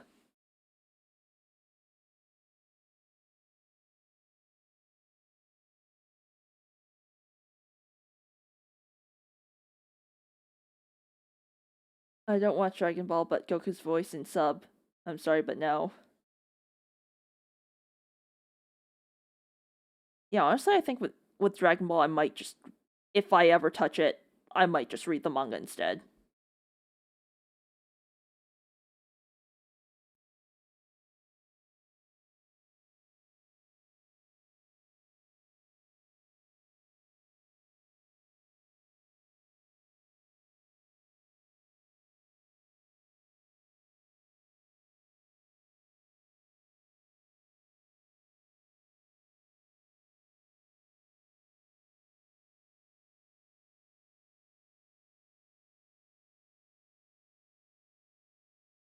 'I'd have to say there are certain voices that like I can't really stand.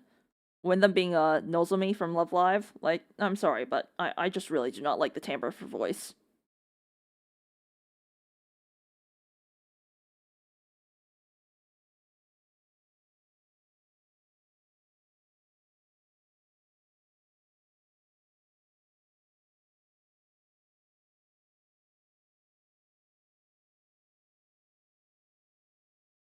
90% screaming like ha like that. That's the only thing I know about Dragon Ball.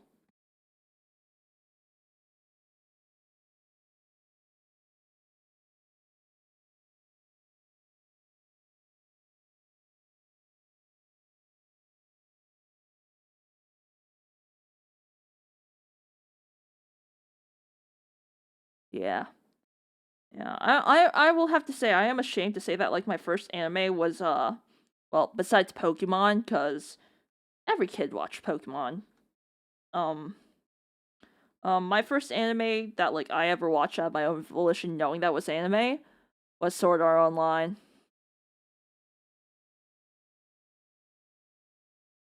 And I unironically made an SAOOC. Wait, actually no, it wasn't SAO. No, wait, no, it was not SAO. It was Oron. It was Oron that I watched first because it was recommended to me by my friends.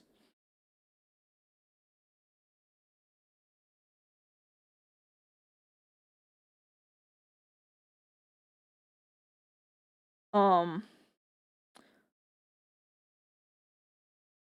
it was Black Butler that I made my first OC.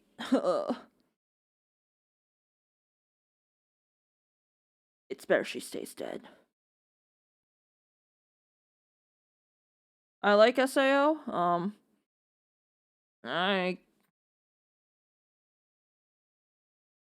hmm,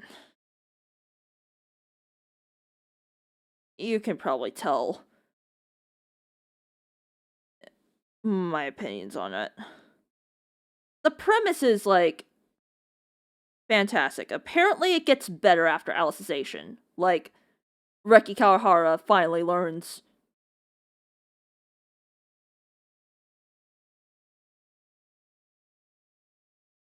how to write properly or something. I don't know. The only reason why I keep up with SAO these days is because of the Abridged series.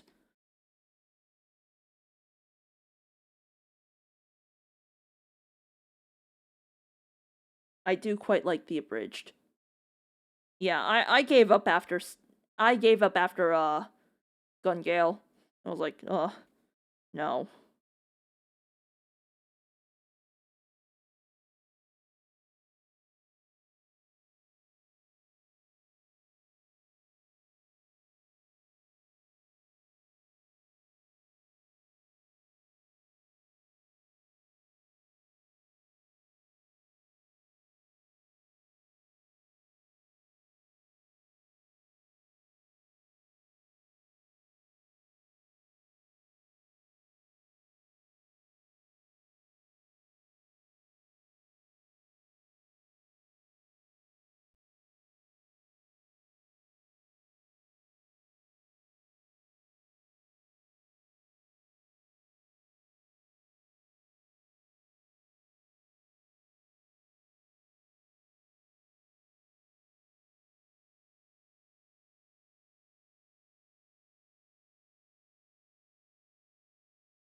Gun Gale Online miniseries is good. It's got a spin-off. Oh yeah.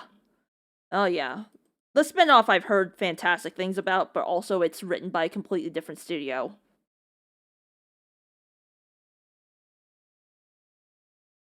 So in a way I don't really count it, you know.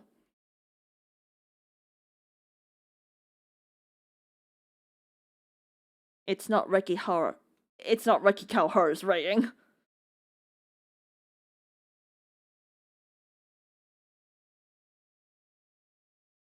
No, honestly, like my biggest bone to pick with them is with SAO is the fact that it kind of spawned off the entire genre of I got sucked into a video game isekai kind of thing. Uh,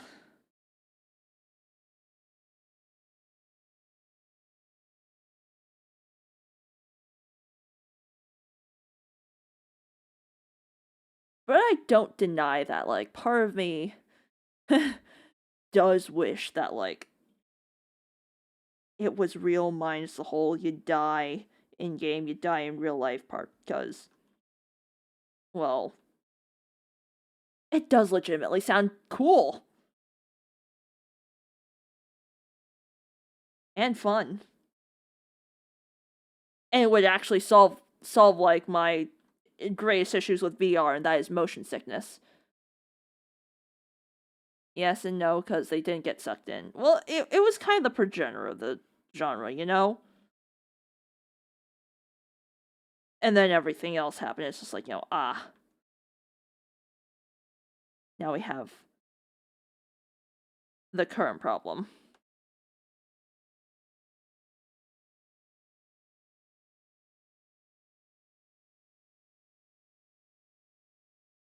Like, it wasn't the exact formula, but it was the framework that was built upon.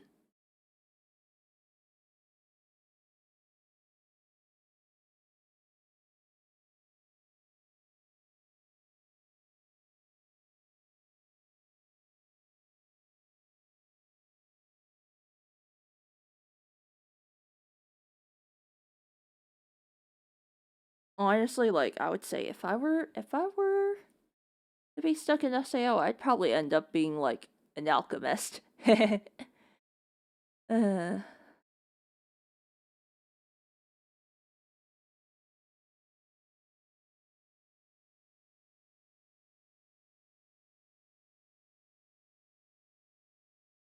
craft and sell healing items and stuff for other people.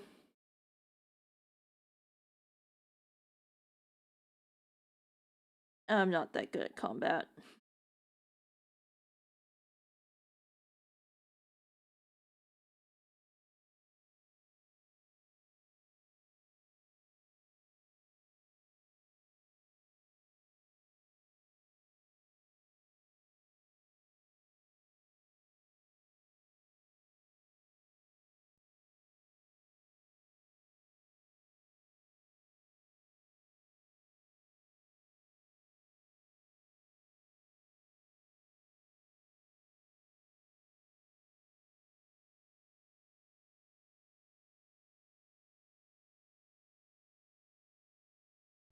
It's not perfect. That's why I like get up to GGO, then you watch a spin-off, and it ties together.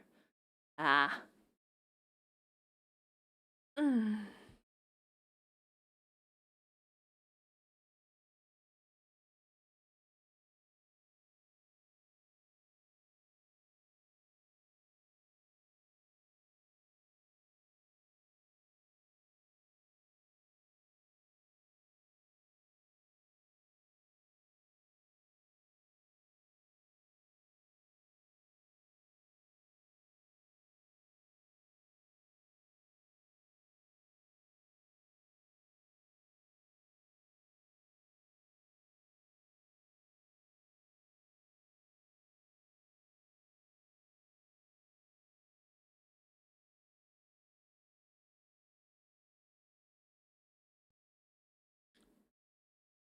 Instead of Kirito becoming some sort of smart, amazing war hero.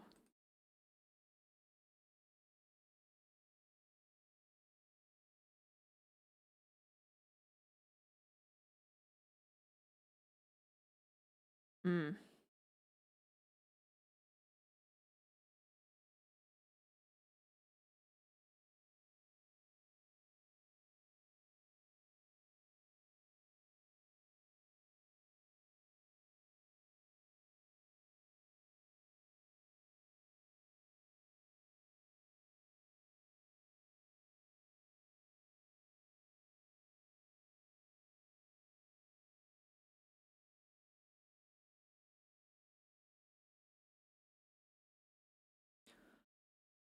Like, why is he being asked to come to secret islands for testing shit?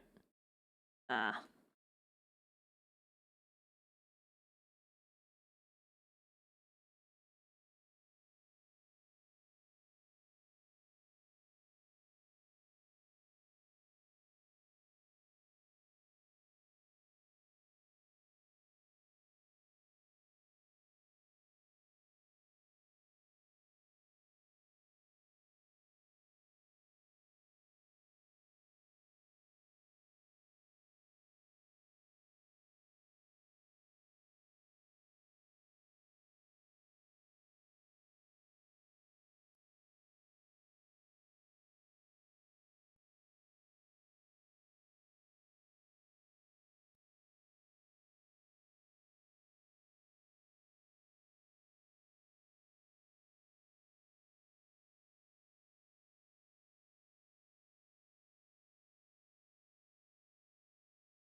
The angle of the snow is just wrong. Ah.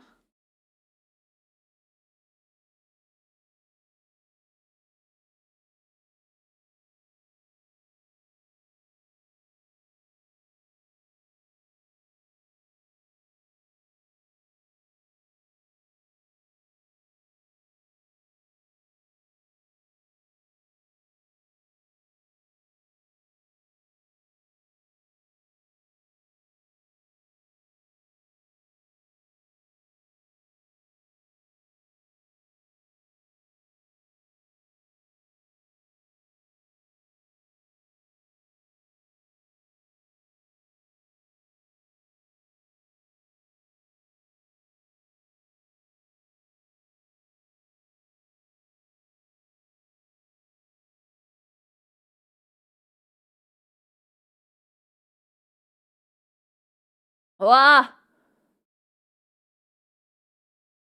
Hi, fan! Thank you for the raid!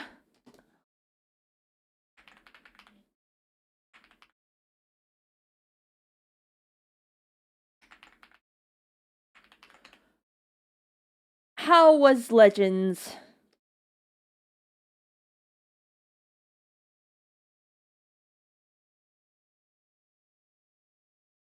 I was running an experiment tonight, totally scientific. Aw? Aw? Oh yeah, weren't you like trying to see how high you could climb the ranks? How did that end up?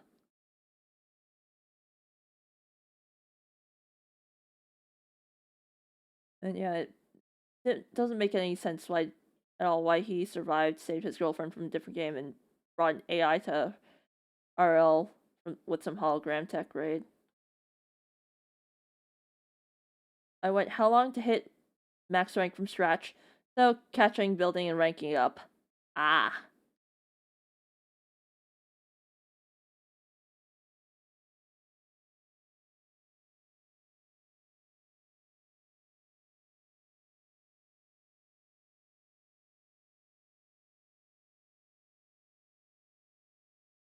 Well, I mean, 3 hours and 15 minutes. That was my result, but I had to take some time out of battling to build some new mods on the fly. 2 hours was like, yes. Ah. Well, I mean, it isn't a true experiment unless you get some repeat samples in. So, say 2 other people, not me, because not gonna lie, I'm still on my shiny hunt. Haha. I just transferred my save data to the Switch too, so hopefully I can go ahead and get like the cute Eevee Turbo controller and then continue hunting. Haha. And yeah, no worries, blank, yeah, go to bed. I will probably continue on for another 10 minutes before I too have to head off, cause I have to be a wage slave tomorrow. Ha. A lot of work. I realistically should head to bed soon. I finished writing a fic earlier, then procrastinated posting it anywhere, lol. Haha. Ha.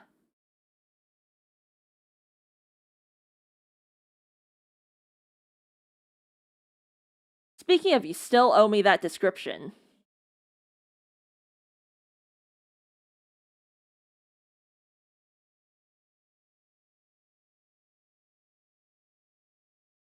And yes, thank you for the chug redeem. I am almost out of water, actually.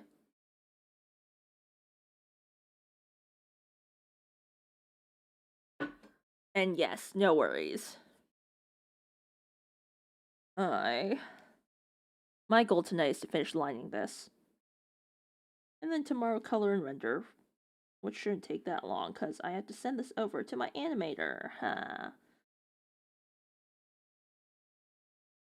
Which fan? Yes, I did manage to get a slot for that. This is for that thing.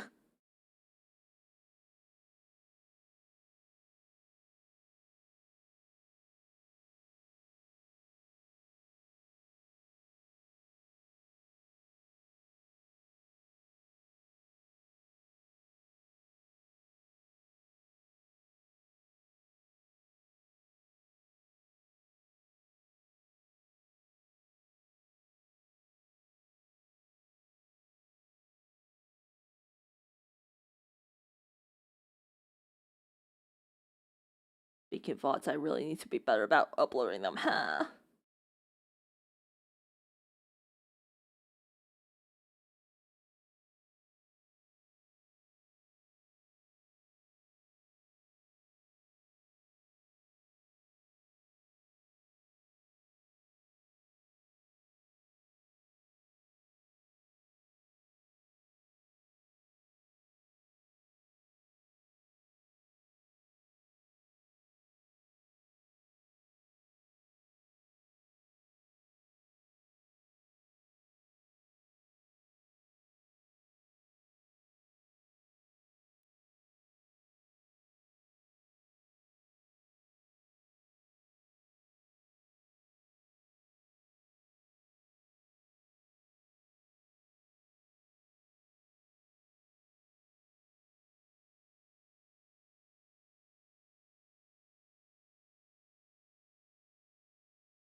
Bum bum bum bum bum bum bum bum bum bum bum bum.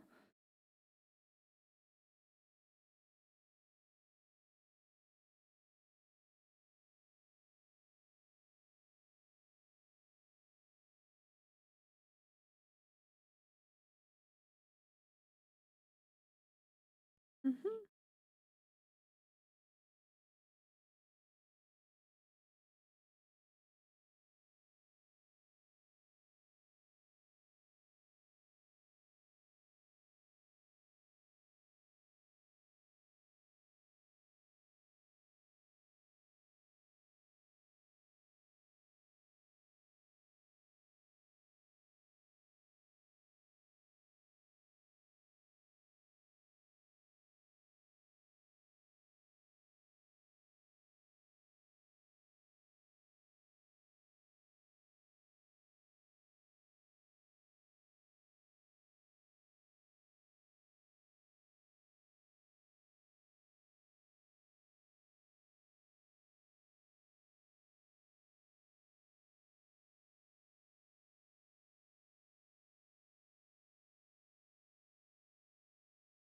Hmm? Rubs, hello. Aww, are you stretching?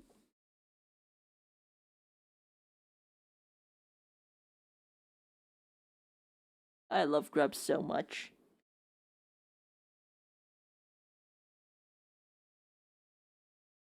Yay, I know.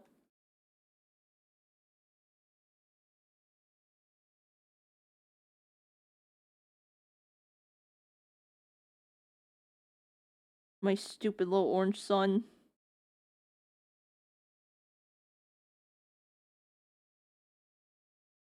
Alright, since I do plan on having sandwiches for caprese sandwiches for dinner tomorrow along with tomato soup, I should probably look for a secure place to put the bread, because I know that this little fucker really, the last time I brought home a baguette, he took a bite out of it.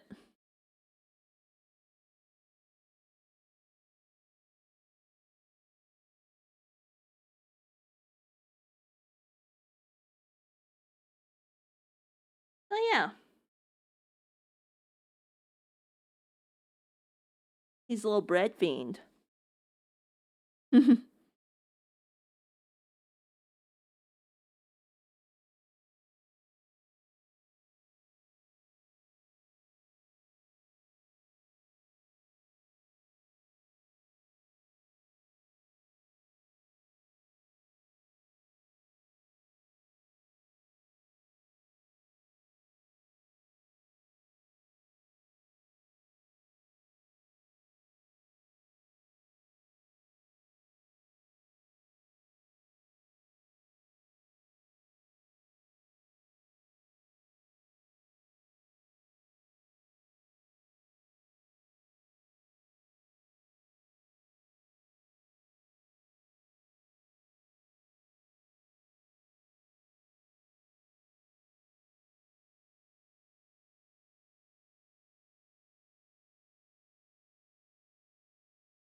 Okay, I am almost done. Just one more arm and a phone.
I'm gonna go ahead and snooze these ads now.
Hmm.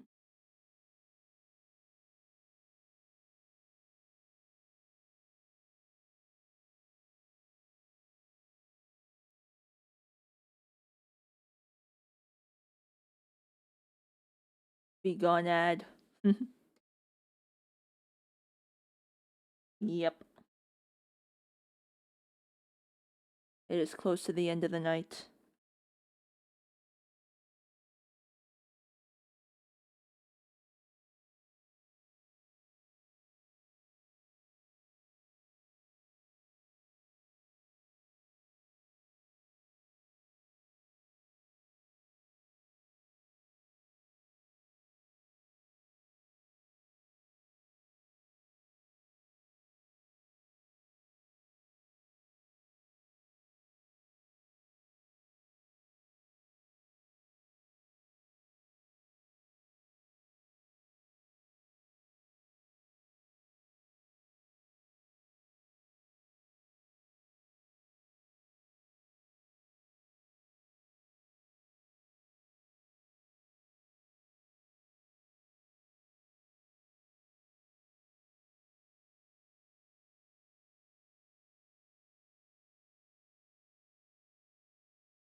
Okay.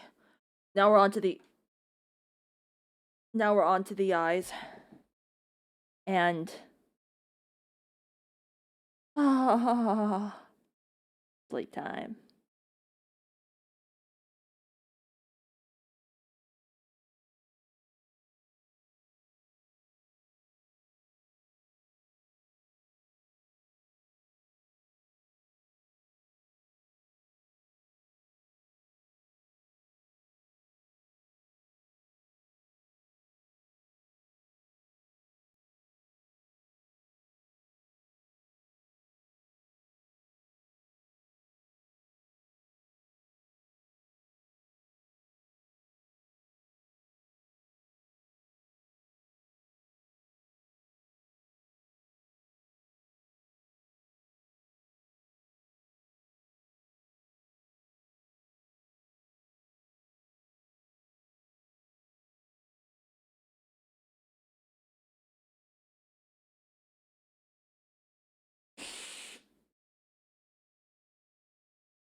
Hmm.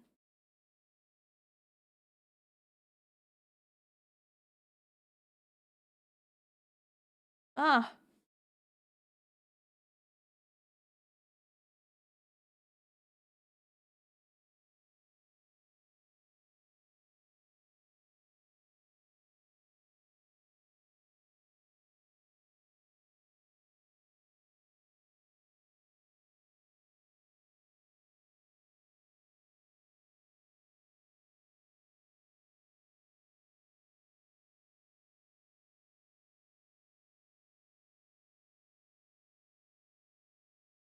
whatever.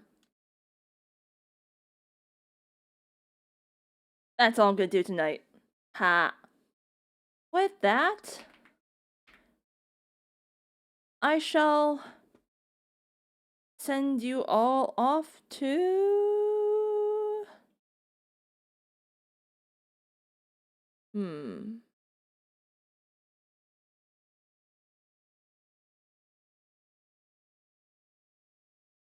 I will send you all off to Romi-san, who is currently on Go, probably working on. Oh, decorating.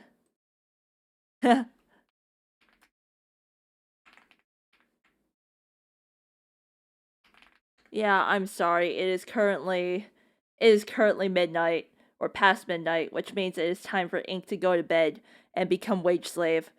With that, yeah, I'll see you guys next week. There's nothing I have left scheduled. Uh this weekend I have guests over again, so no streams unfortunately. Yeah, I'll be back with the schedule on Monday and good night everybody.